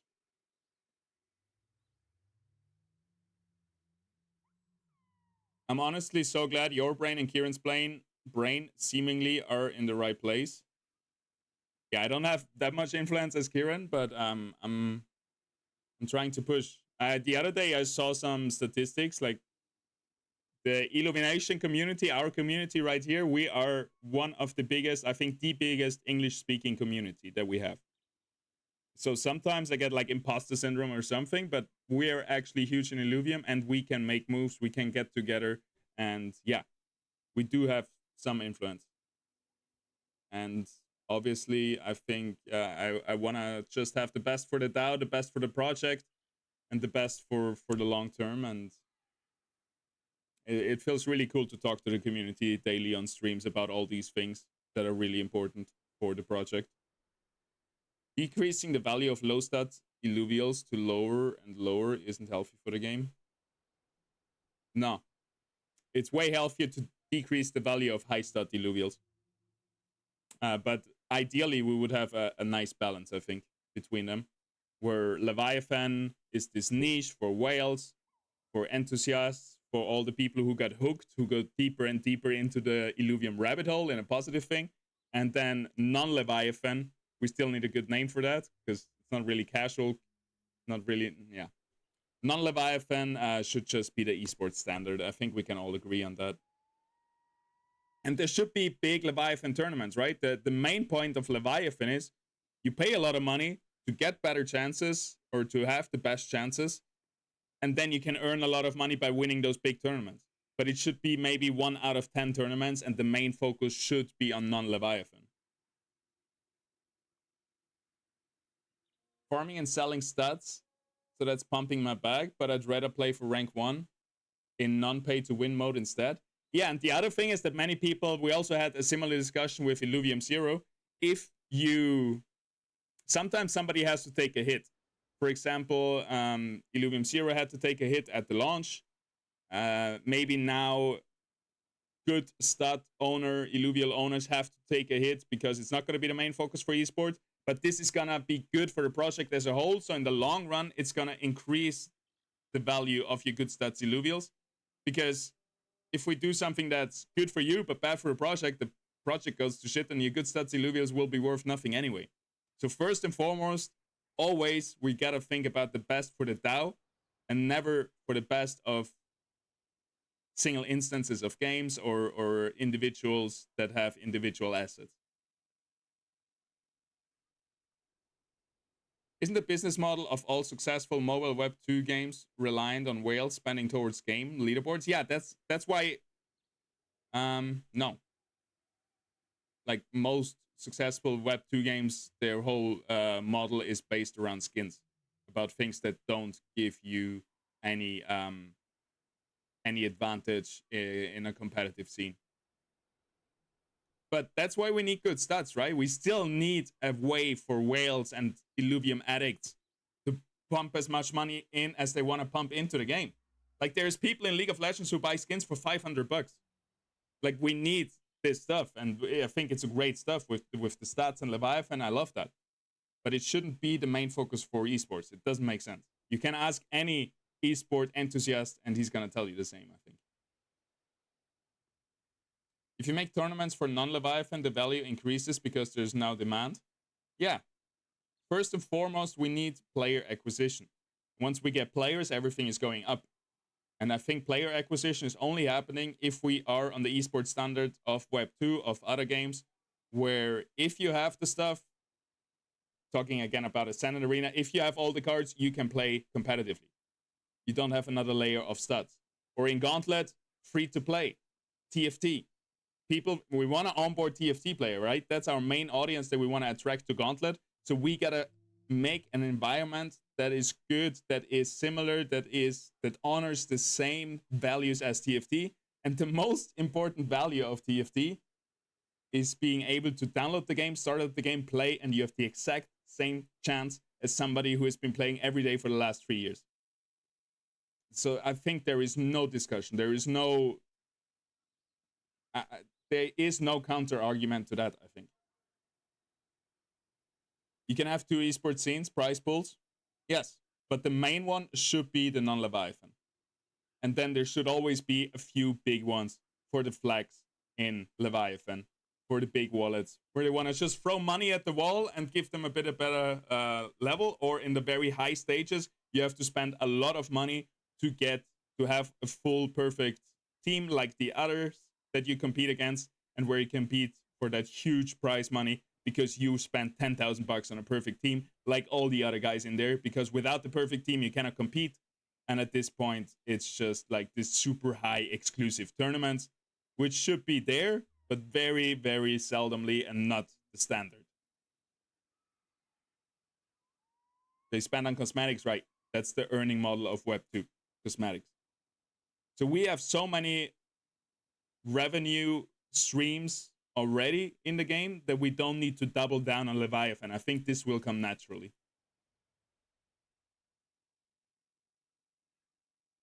Mobile games would disagree with you. Yeah, they have stuff that we also have with credits, right? We have the same thing in mobile games where you can speed up your progress. But it's not like mobile games like Clash of Clans. You cannot spend more money to have... I'm not so good with mobile games. I don't want to make any assumptions there. But talking about competitive esports scene in general, it's not that hard like it would be in Leviathan to get to that end level where you have the best chances. It's more about getting to that end level where you have equal chances. The model for Web 2 games is to have a fun game that people want to play nonetheless. They don't give a fuck. They don't give shit if you are spending money or not. Well, they care a lot about... They want to have a good game so people spend money, right? The number one priority for any game is to make money. I don't think there is, except for some indie games, which just do it for fun. But yeah, to get people to spend the money, you gotta get them hooked. You gotta get them invested. And we're doing a great job. The story is apparently awesome from what I've seen, from what I've heard. It's pretty good. Delivery is not good yet. And once we have the story delivery good, the story is good, the art is good, you can fall in love with every single Illuvial right here. Like Pokemon Who? Like all these Illuvials are so clean. They are all of the quality.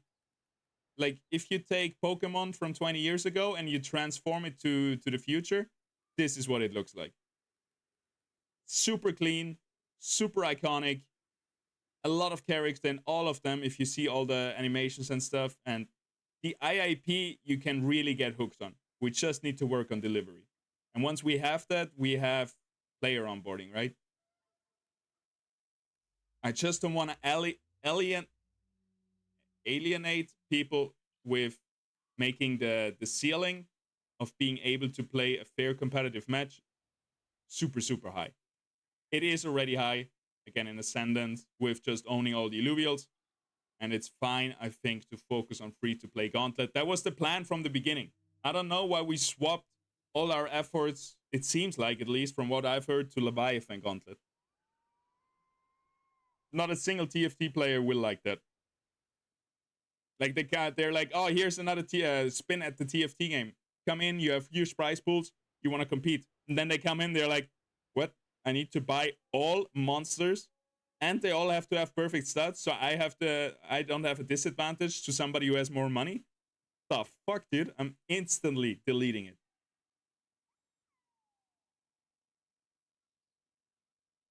But in a play-to-earn game, you have to earn if you're a good player. We're not really a play-to-earn game, right? We're kind of a play-to-own game. The whole aspect is that we can own all the Illuvials we capture, all the assets you get in the game, you own them. And now we have the airdrop system, which is play-to-earn. But this is just for early player onboarding. This is not a system that is burnt into Illuvium to be able to extract money. You will be able to earn if you're a really good player. And the threshold is less than in Web 2, because in Web 2 it's the same, right? But to become a pro player in Web 2 is way harder than earning a similar amount of money in Web 3, right?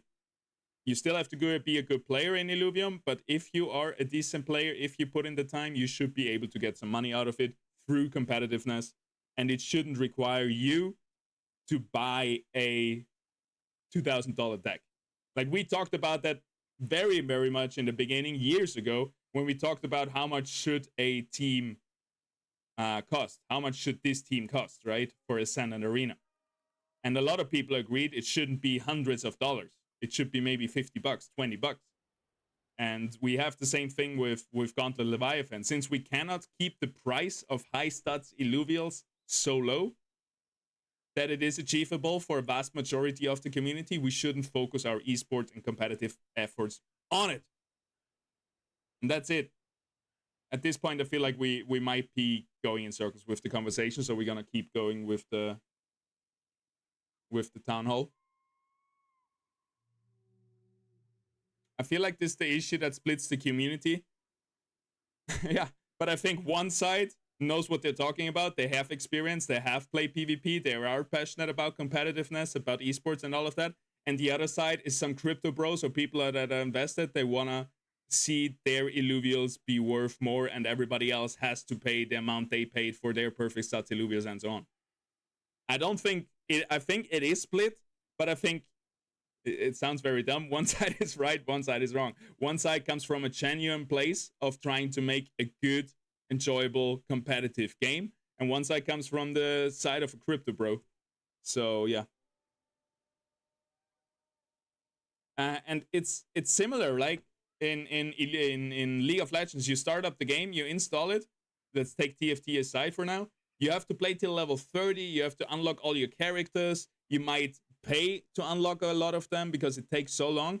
People don't mind investing time, but they wanna get to a point where they have the same. When they want to get to a point where they're able to compete, they're unlocking the ranked ladder, and they're able to compete with the same chances as the other guy. Maybe he has more characters to play with, but if both would play the same character, they have the exact same chance.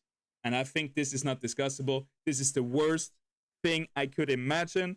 To play a game, lose the game, look at the stats. This guy had perfect stats. I have shit stats. Fuck this shit game. I just lost because I have a smaller wallet than my opponent.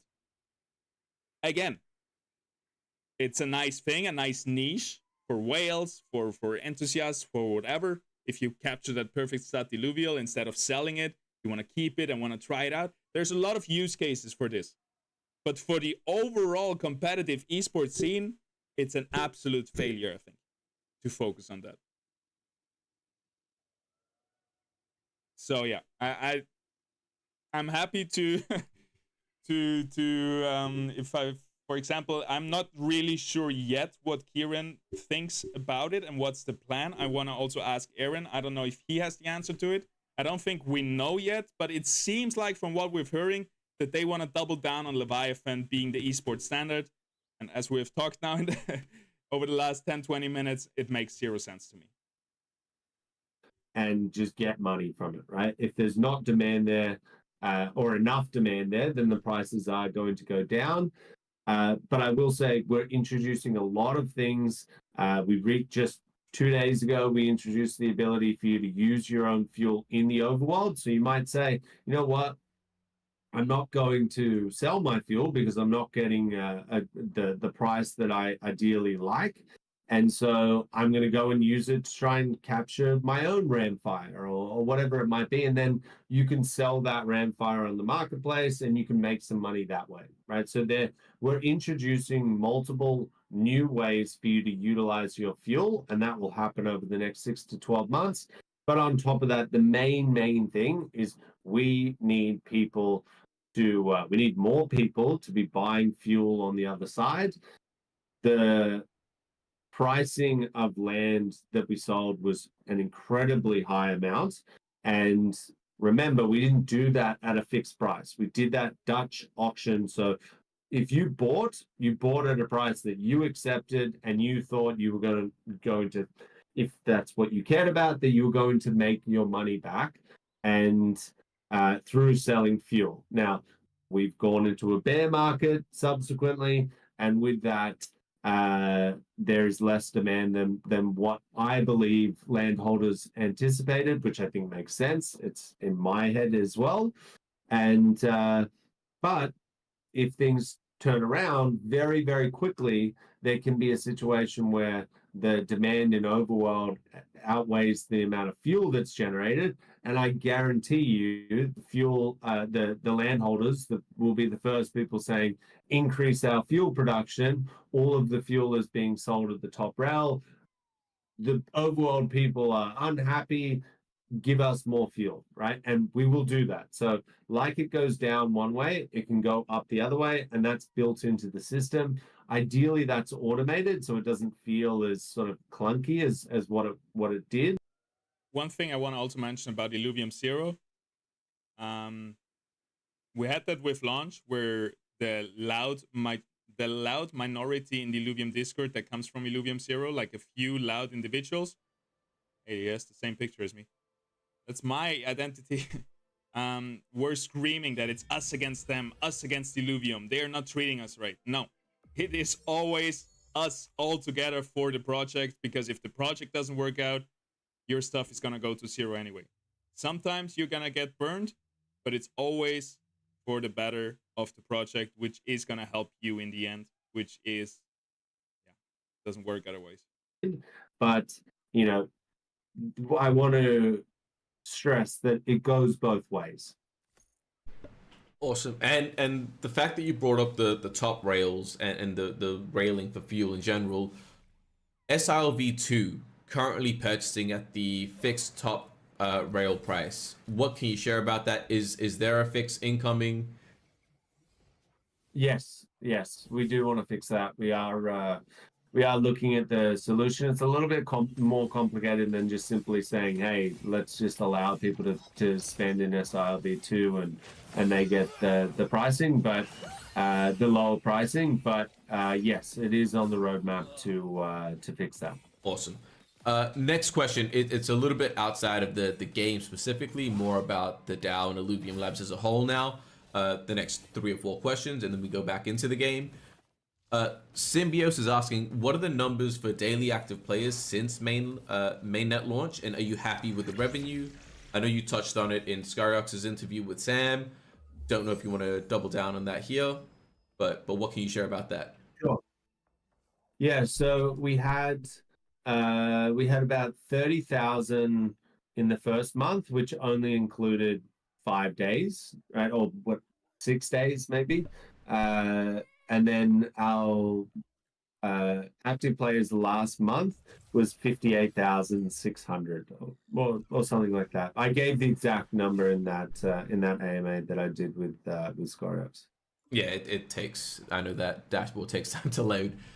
And in the second part of the question, in terms of the revenue, how happy are you with that? Obviously, we did want and expect a lot more, but I think you mentioned it wasn't a bad start. Just, yeah, what do you think about that part? Yeah, so look, there's a couple of things there. Obviously, I was hoping that revenue was a lot higher, but at the same time, I'm very wary of market conditions. Right? Like if you've been in this space for long enough, you know that naturally things can change very, very quickly. And for us to be in a position where we're generating, what we are, and with a few caveats there, one being that fuel crates were in the system, which definitely has an effect. That was $1.1 million worth of fuel in the system. There's also a whole bunch of SILV2 that's being burned, about the equivalent of SILV2.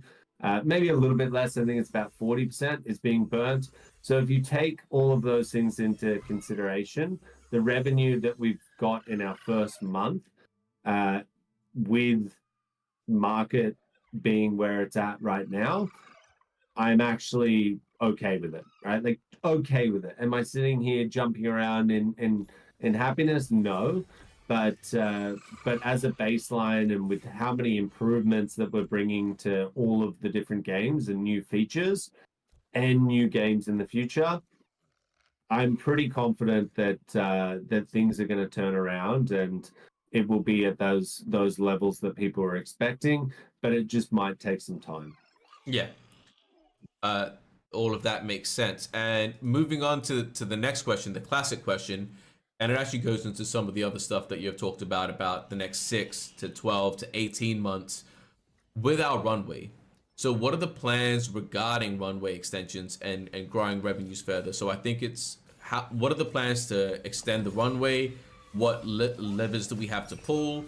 I know you've mentioned that you're not worried about that. What's giving you that much confidence, and how do you convey that same confidence to the community and the investors in the space?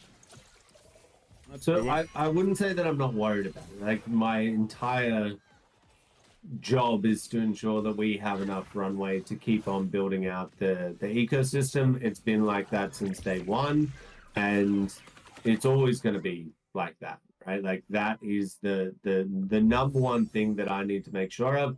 I think about it when I go to sleep at night. I think about it 50 times in the day, right? So for me to say I'm not worried about it is more me saying right now it's not an active concern that we need to be freaking out and saying, okay, let's start a capital raise right now.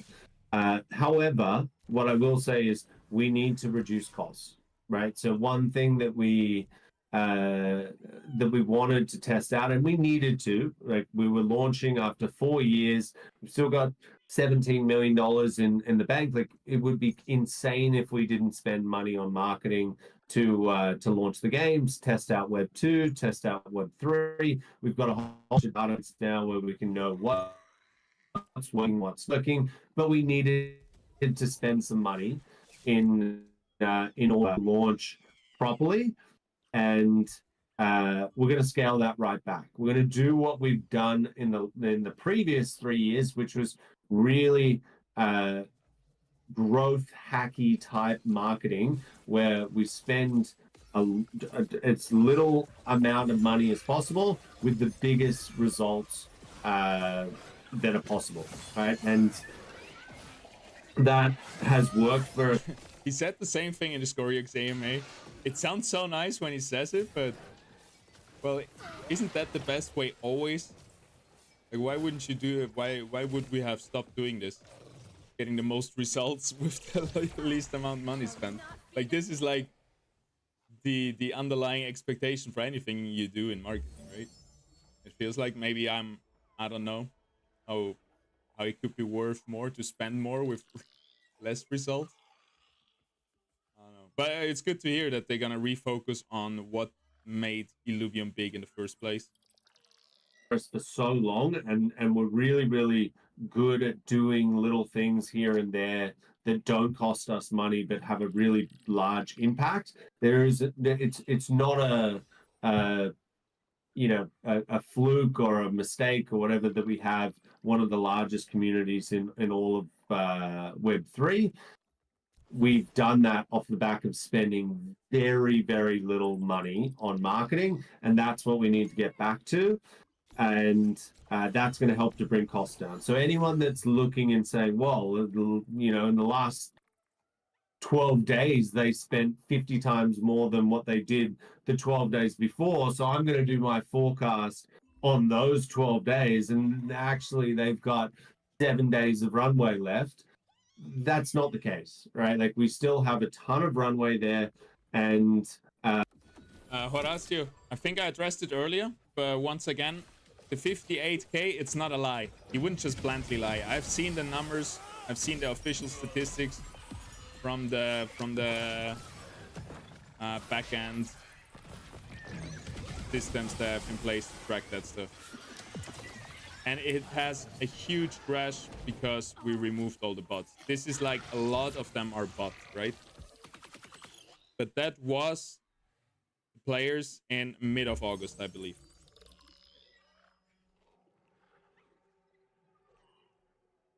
Mid of August, right? It's very different now with season 2, with all the bots being removed and so on.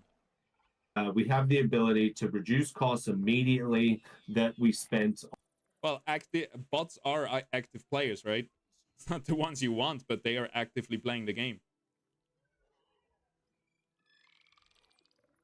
But yeah, it's not real players. Like you said, now, after they did, shit.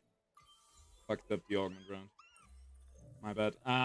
Now that they removed all the bots, like it's 90% real diehard fan players. But back then, in mid of August, we had a bunch. We had tens of thousands of bots. And that's why that number is so high, but it's actually the real number.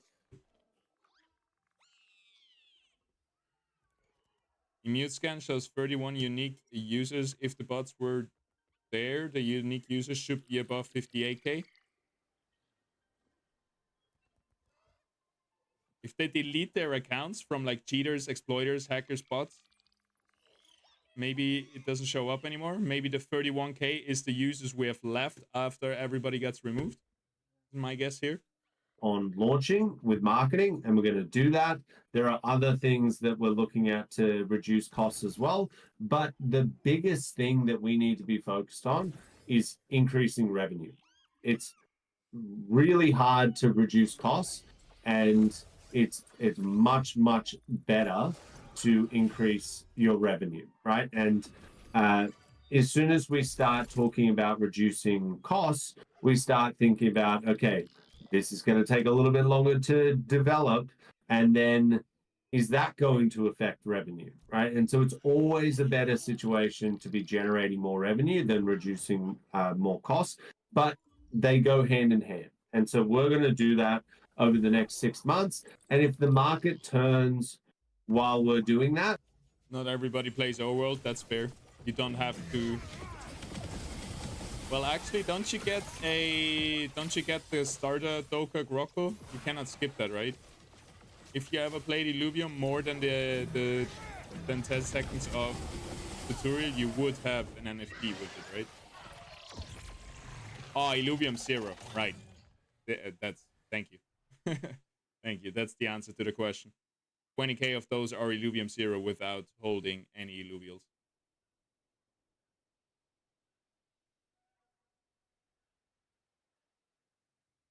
Of course, the 58k is a number they choose. It's not a lie, I can promise you that, but it's definitely looked at in the best possible way to have the biggest number, right? And we look back and we think, oh, well, we didn't need to do that anyway. You know, things were perfectly normal, and now we've got, you know, all the.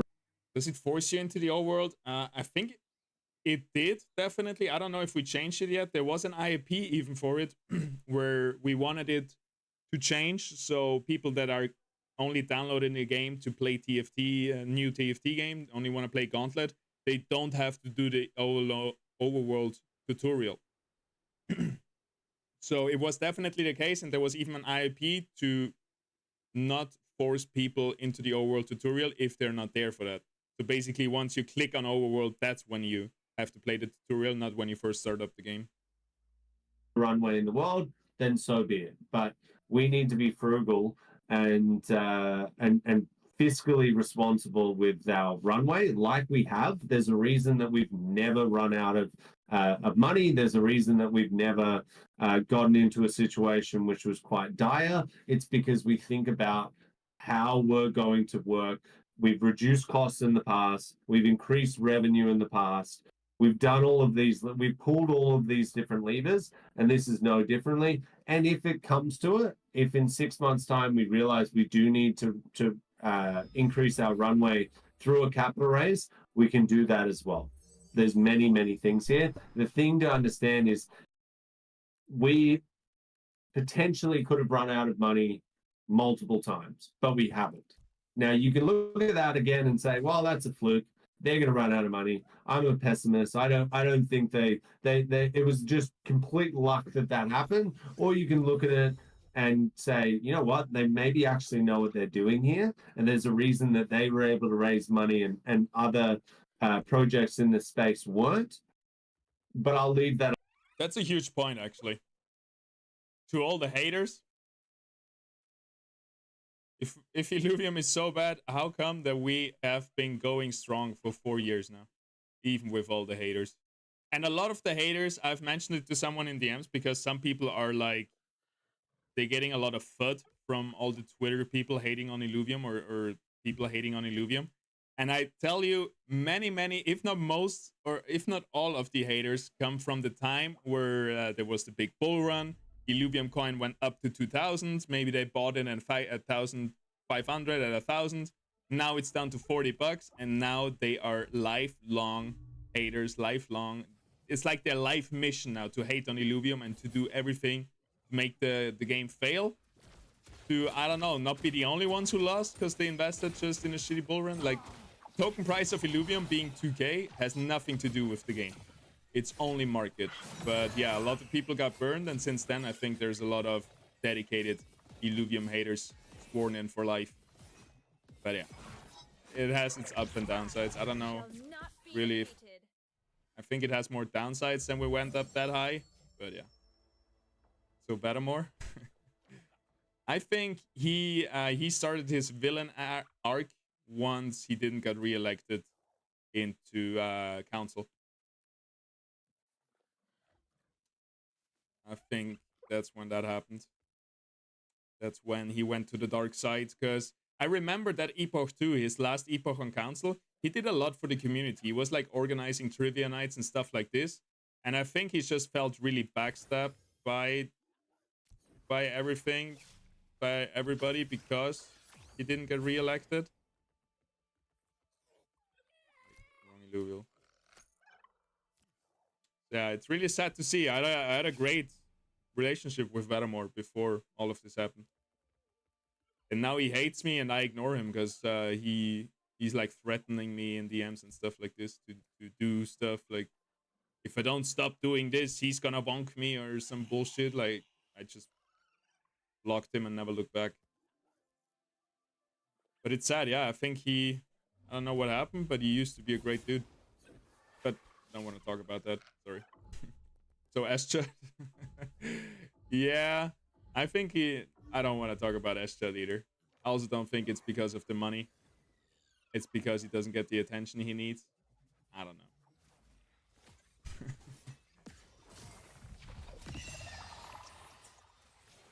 What's your referral code? Got it, pass. Put you in again. Thank you, man. Everybody be as cool as Samsara and put pass in your Illuvidex profile settings under referral code. PAZ pass. See it on top there on the screen. I put it.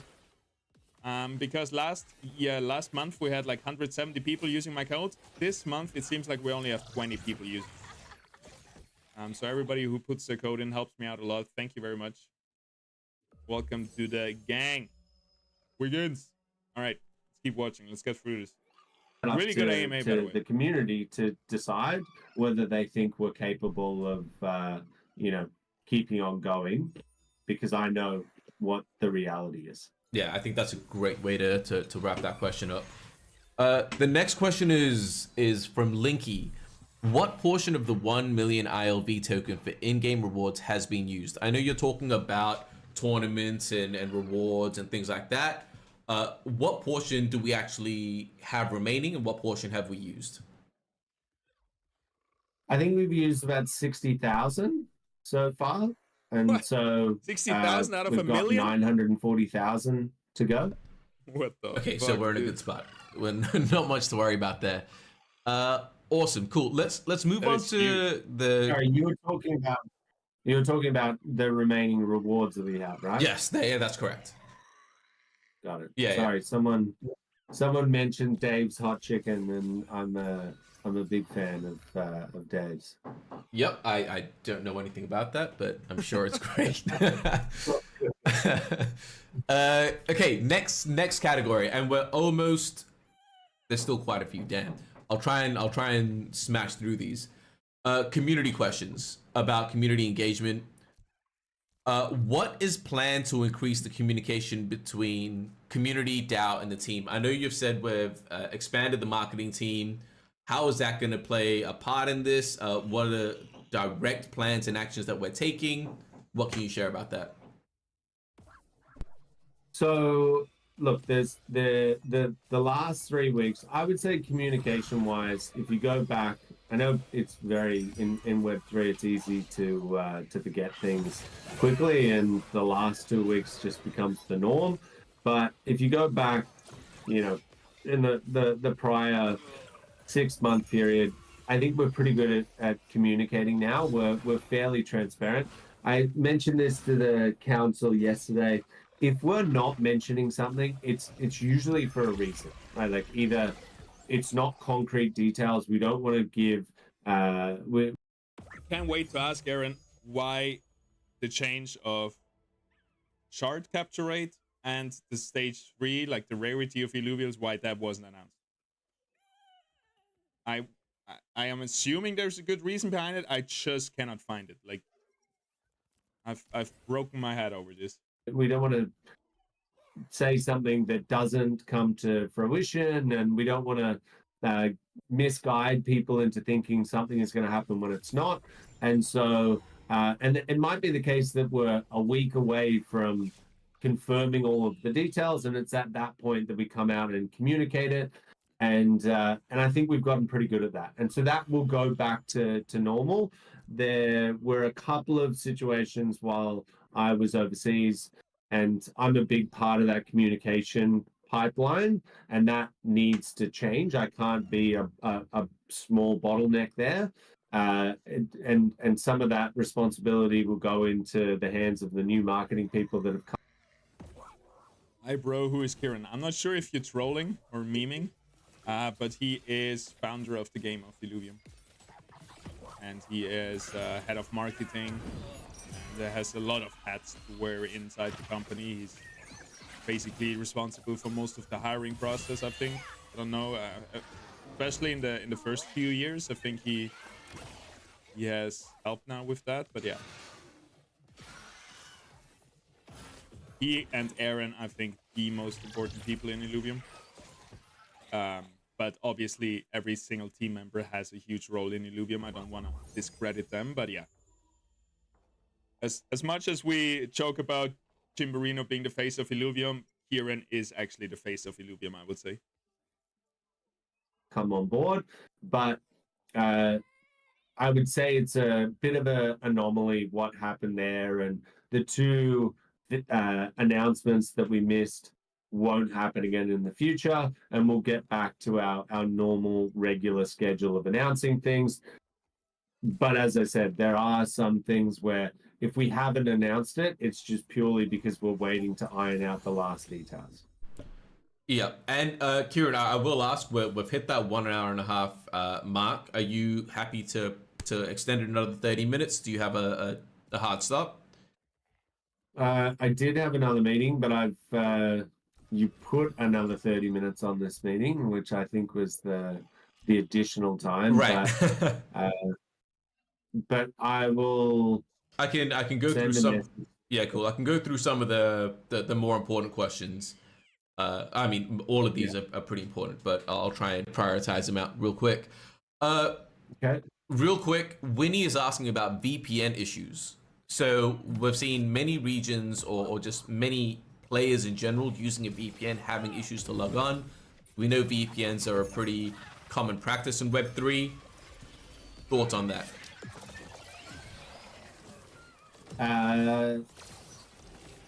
So part of that is part of our strategy to block the bots that are being used is causing people with VPNs to also be blocked as well. So a lot of the VPNs use data farms. Unfortunately, part of our strategy is blocking these data farms. Almost everyone who uses them is using them because it's really cheap to run bots, and in that case, it's better for us to just block them. And yes, there are some people that will be using a VPN that utilizes those data centers, and there's just nothing we can do there right now, at least. But what I will say is there are some people that were being blocked initially that have switched VPN providers that can bypass those issues. Okay, so there are definitely solutions out there. All right, another question. So before mainnet launch, Kieran, you mentioned that the next big goal would be a new game. This person feels like it's better to focus on improving what we have before we go into that. What are your thoughts on this? Obviously, we want new games. That has to be a thing moving forward. With the current games, the state of the games now, how much of a priority and how much effort, just so we can clarify and full transparency, get this out to the community, how much effort and priority are we putting into this new game that we do talk about, that we do hear about in AMAs, compared to the current games? Nothing. No. So I don't know where. I just assume that if people are quoting me on this at some stage somewhere, I said we're focusing on new games. I think they missed the point. Whenever I say we're going to build new games in the future, I always caveat that by saying, right now our focus is on the existing games. And I think in that question when I read it, and I only read it super fast before this, so I might be wrong, but I think that person even says, why wouldn't you be prioritizing the existing games? And I read it and I was like, we are, like, obviously we're not just going to dump those games and say, hey, they're good now, let's build a new one. No, our focus right now is on the existing games, getting them. As I said, we've got a good baseline across each game. We need to add a whole bunch of new features, which the end goal is so they can compete with their mainstream competitors. That is the main goal. So we're never going to stop focusing on that until that is complete. They will always be worked on. We die. Now, at the same time, at a certain point, we will be we will be in a position to start thinking about what this new game will be. And we've talked about a battle royale, that might be the thing that, from an internal perspective, from speaking to all of the heads of department, speaking to the art department, speaking about what existing assets we have and how they can be integrated, we really feel like that is a good choice for us. But again, we need to go through the right protocols of speaking to the community about it, writing an IIP, getting approval for that through the council, and none of that has even been started. So we're not secretly working on a new game over here. No. However, I will say this: Chaba had a couple of weeks off, and I told him he can't. He has to actually take it off. He decided to go into our asset line and start building a new game. Now, I'm not even going to tell you what it is, but because this is more meant to just be like a funny comment. But yeah, he went and built another game. It's very basic in its form, but I've played it and it's quite a bit of fun. And so, but yeah, that's not the battle royale that we're talking about. But I think it would be pretty funny if we released that game just as like a, hey, here's a community giveaway to you guys. If you want to go and play it, here it is. But yeah, and I thought that was pretty funny that he did that in, a couple of weeks. Yeah, I'm all for it. Let's push that game out. Let's push that one out. All right, let's address some of the marketing questions very quickly. You mentioned Web 2, Web 3. We obviously tested some things for launch. what can you share about that? What did we learn from those campaigns? What's the strategy with Web 2 audiences, Web 3, and where do you stand on that as it is? So we tried it out. So we ran a lot of advertising campaigns across multiple different social networks between Twitter, Facebook, Instagram, YouTube, Google. There was a lot of stuff that we ran that was focused on both basically A/B testing, Web 2 audiences, Web 3 audiences, with a little bit of language built in there as well, so we could go after particular communities that we wanted to, like LATAM and Philippines and Vietnam and a couple of others. And so what we worked out from doing the advertising strategy, the influencer strategy, the content, the even the PR strategy where we got onto IGN.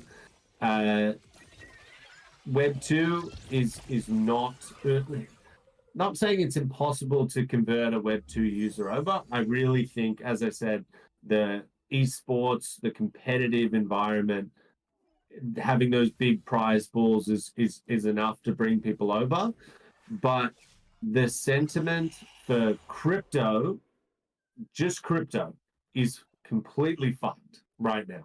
Like really, really, really low. And typically when we see sentiment at its lowest points where it like for no return, that's usually when things start going crazy, right? Like, so I don't think it's going to last too much longer, but again, who knows, right? We can't predict the market, but what we found is that crypto is fucked, right? Retail is like, no, I invested in that 4 years ago, I got scammed, it's terrible, never doing that again. NFTs are even worse, like so much worse than just, would I buy Bitcoin, would I buy Ethereum? Crypto gaming, which has a combination of currencies and NFTs, is like, get the hell away from me, don't want to touch it, right? Sentiment is at super all-time lows. And so I'm just laughing as we got enough data back from doing multiple things, and it wasn't like, well, you didn't speak to the right people. No, we went to people in that influencers that stream Power World, they stream Pokemon, they stream Monster Hunter, inside of their exact genre. We did the same thing with TFT streamers, and for the most part, their audiences were not receptive to crypto gaming, which is fine. We know that sentiment will change. It's not going to overnight go from like everyone hates it to everyone loves it, but there is going to be that middle ground of people that start saying crypto again. And I did look at the crypto games back 4 years ago and I was unimpressed.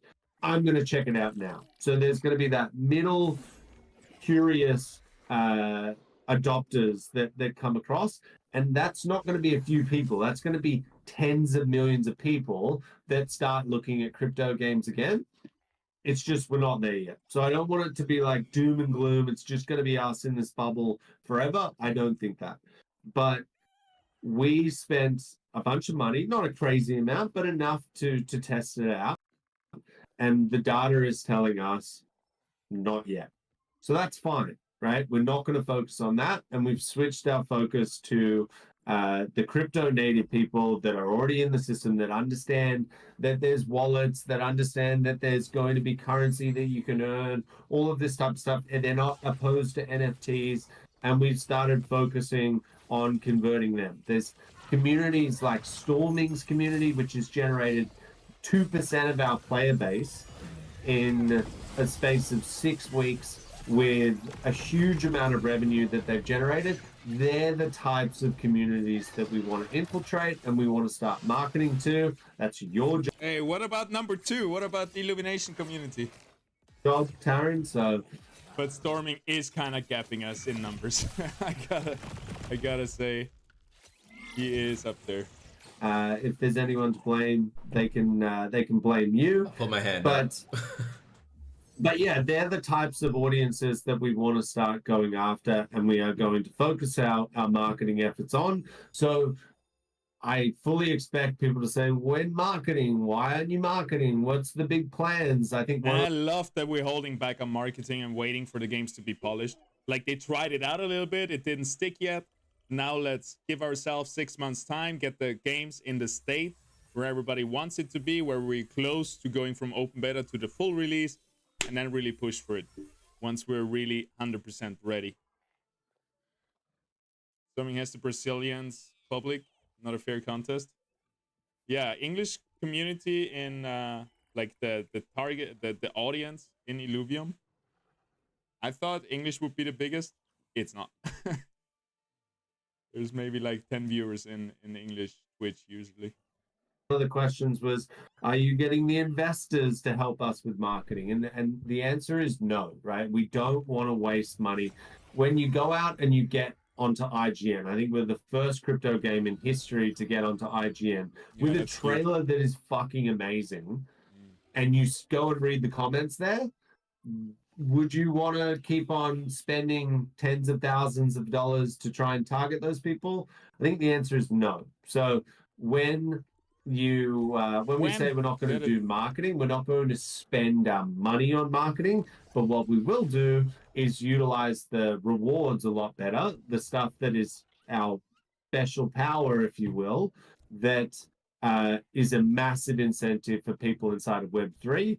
And I think splitting that, keeping a huge amount of rewards for people that do missions and milestones and reaches hundreds of thousands of people, and is still a decent amount that everyone can take part in. And then the other half on that competitive aspect where, yeah, it's not going to be, it's not going to be shared amongst hundreds of thousands of people because it's that competitive scene. But if we get competitive people, let's say there's 10,000 of them in arena, and you pick up 100 whales inside of that, someone like a Viper who's got a lot of money and he's in the competitive scene, that's when we can really start generating a fuck ton of I'm laughing because I saw Viper's comment on Twitter where he's like arguing that he's not a whale.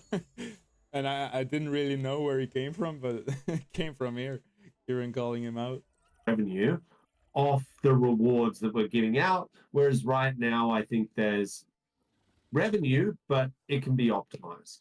So that's our sort of super, super high level marketing plan. And obviously we brought a bunch more resources in. We've been doing it off the smell of an we've been doing it off the smell of an oily rag for like 3 years now. And there's people like Rich who was doing like 3 different jobs at the same time, working like 15 hours. You yourself were the only person in influencers managing the Alliance program. We brought more resources in because we want to be ready once we're ready to really pull the trigger on this in likely 6, maybe 9 months. But yeah, that's the high level strategy for you. I mean, amazing. You pretty much knocked out all of the marketing questions with that. So yeah, very excited to see what the future comes. And let's I've got essentially one more question and a nice way to wrap up, and we can let it go. But the team, what's the team's energy like after launch? Obviously you caught up with a bunch of them up in Europe. Like you said, a couple of them have taken vacation, very much needed. But based on your perception, what's the team's energy like? What's the sentiment that you're seeing? So I think that we worked everyone really, and when I said we worked everyone, like they do it themselves, right? Like they're autonomous workers. They get into work each day and they go as hard as they absolutely have to do. And there is no one literally sitting there cracking a whip over them saying go and work. They love their job. They know that they're getting a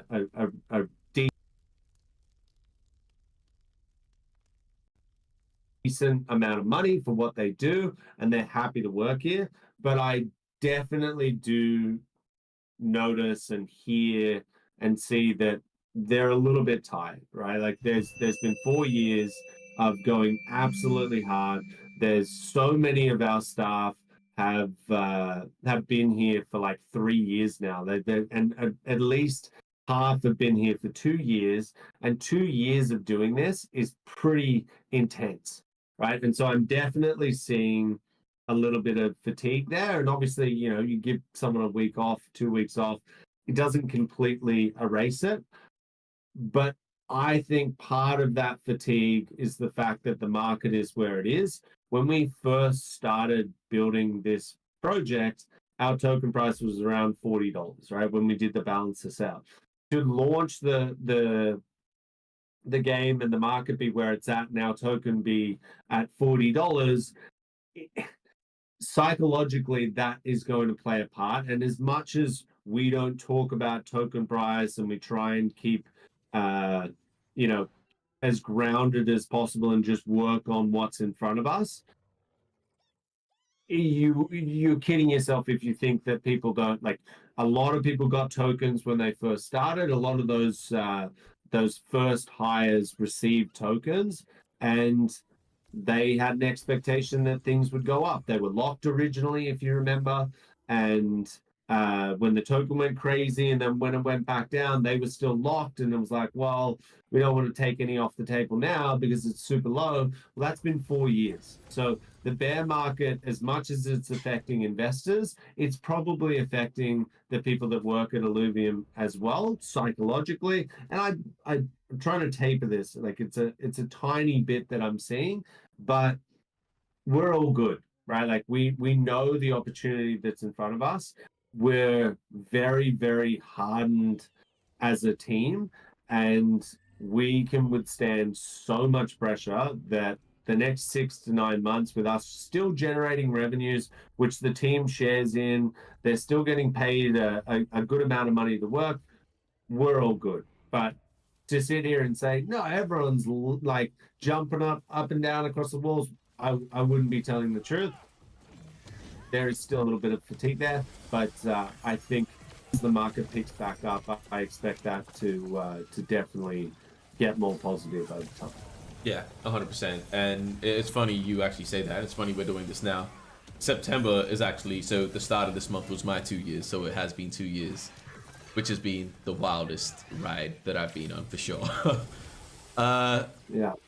Okay, cool. To wrap this one up, guys, we've gone on for an hour and 48 minutes right now. Look, I don't think we're gonna be able to do bring people up. We'll probably set something up in the next couple of weeks to primarily focus on getting live questions from the audience. I know there was a bit of radio silence for a minute, which is why I wanted to just focus on getting all of these questions out the way, and we can deal with that in a future town hall. Kieran, to wrap this one up, based on your perception, what are the 3 biggest opportunities that we can capitalize on? I know you kind of touched on that already, but what are the 3 biggest successes that we've achieved in your opinion?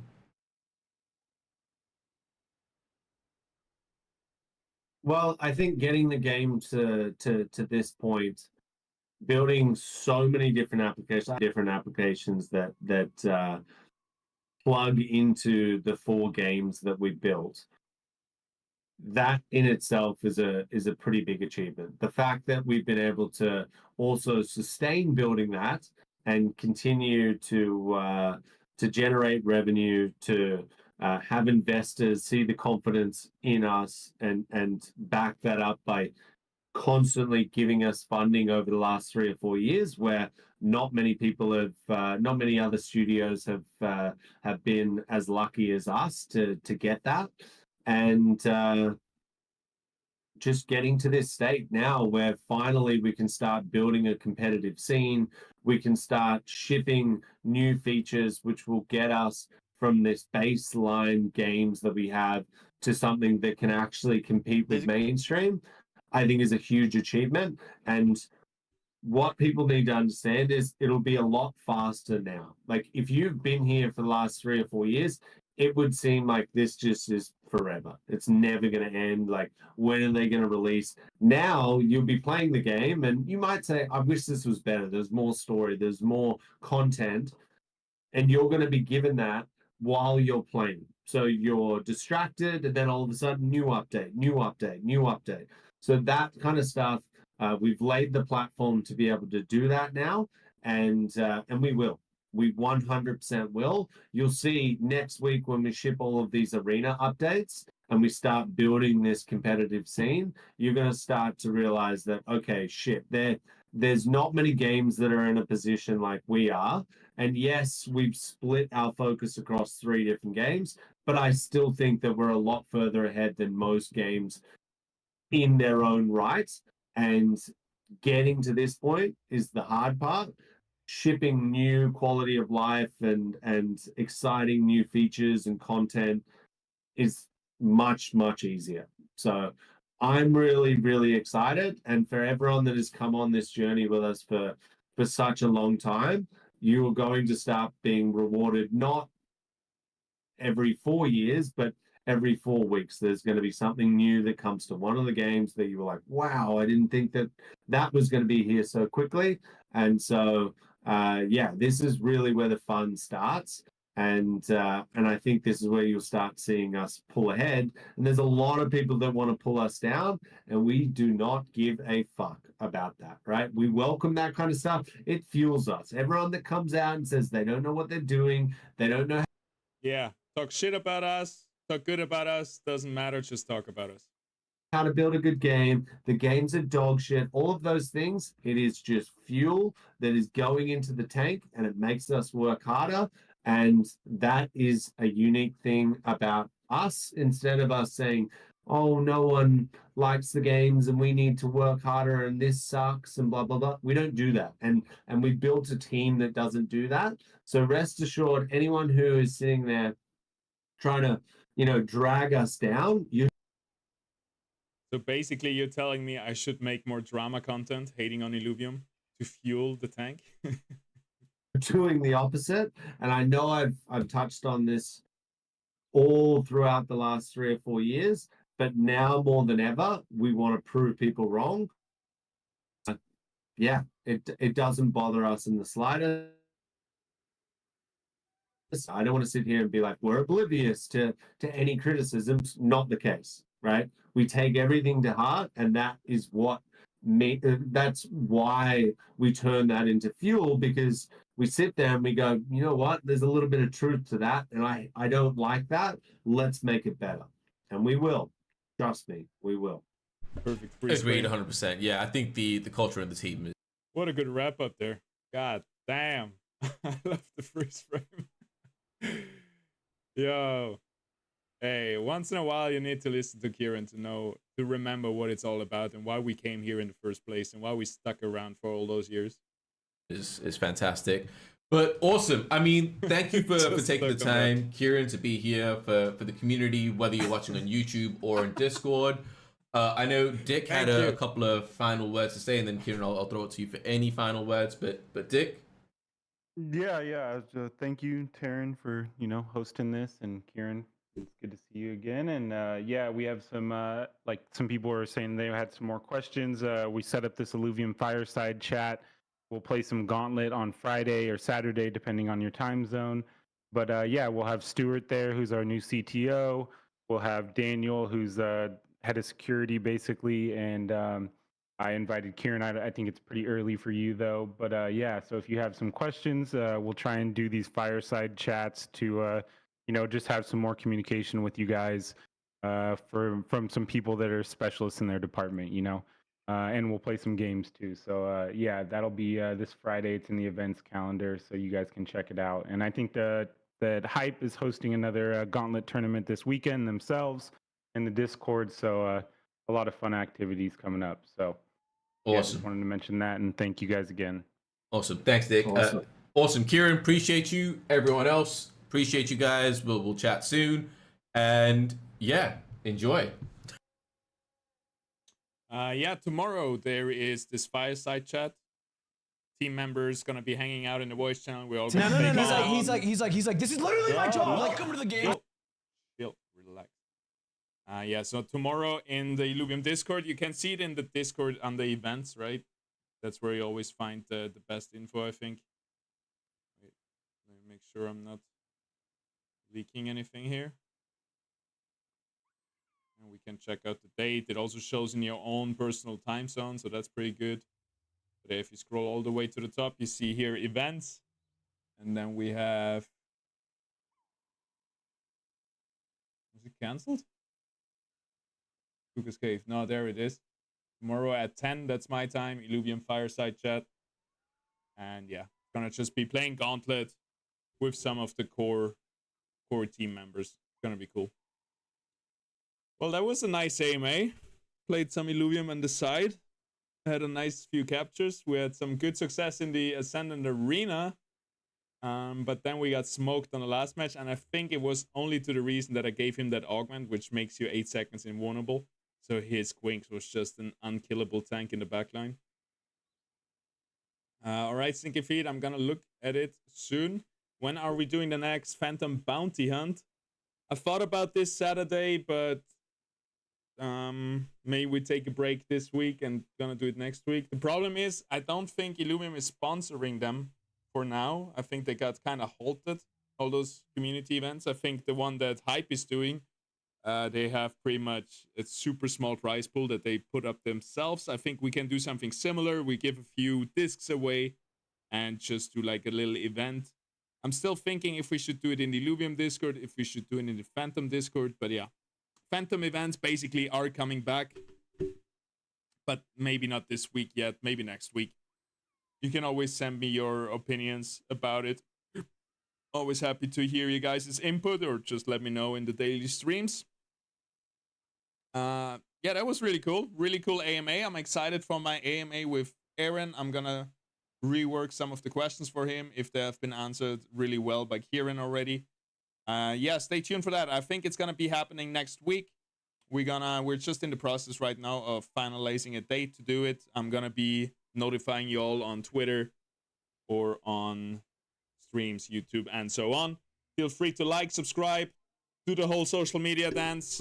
I know it's sometimes tedious, but it helps the channel. Thank you very much. And I see you in the next one. Tomorrow, we're gonna be going on that special homepage where we can snipe perfect stat Illuvials. And I have $1,000 uploaded to my Illuvium account, which is a little bit dangerous. I don't want to spend all the $1,000. I should probably transfer a little bit away so I don't spend it all. But yeah, we're gonna try to find the cheapest, best stat Illuvials and prepare ourselves for possible Leviathan esports, which hopefully is not gonna happen as our main focus for esports in Illuvium, as we talked about earlier. But yeah, that's the plan for tomorrow's stream. I'm gonna be on in like, I would say something like 18 hours from now. But yeah, I'll see you there. European Daylight Time. I appreciate you all for tuning in. Have a wonderful day, good evening, good night.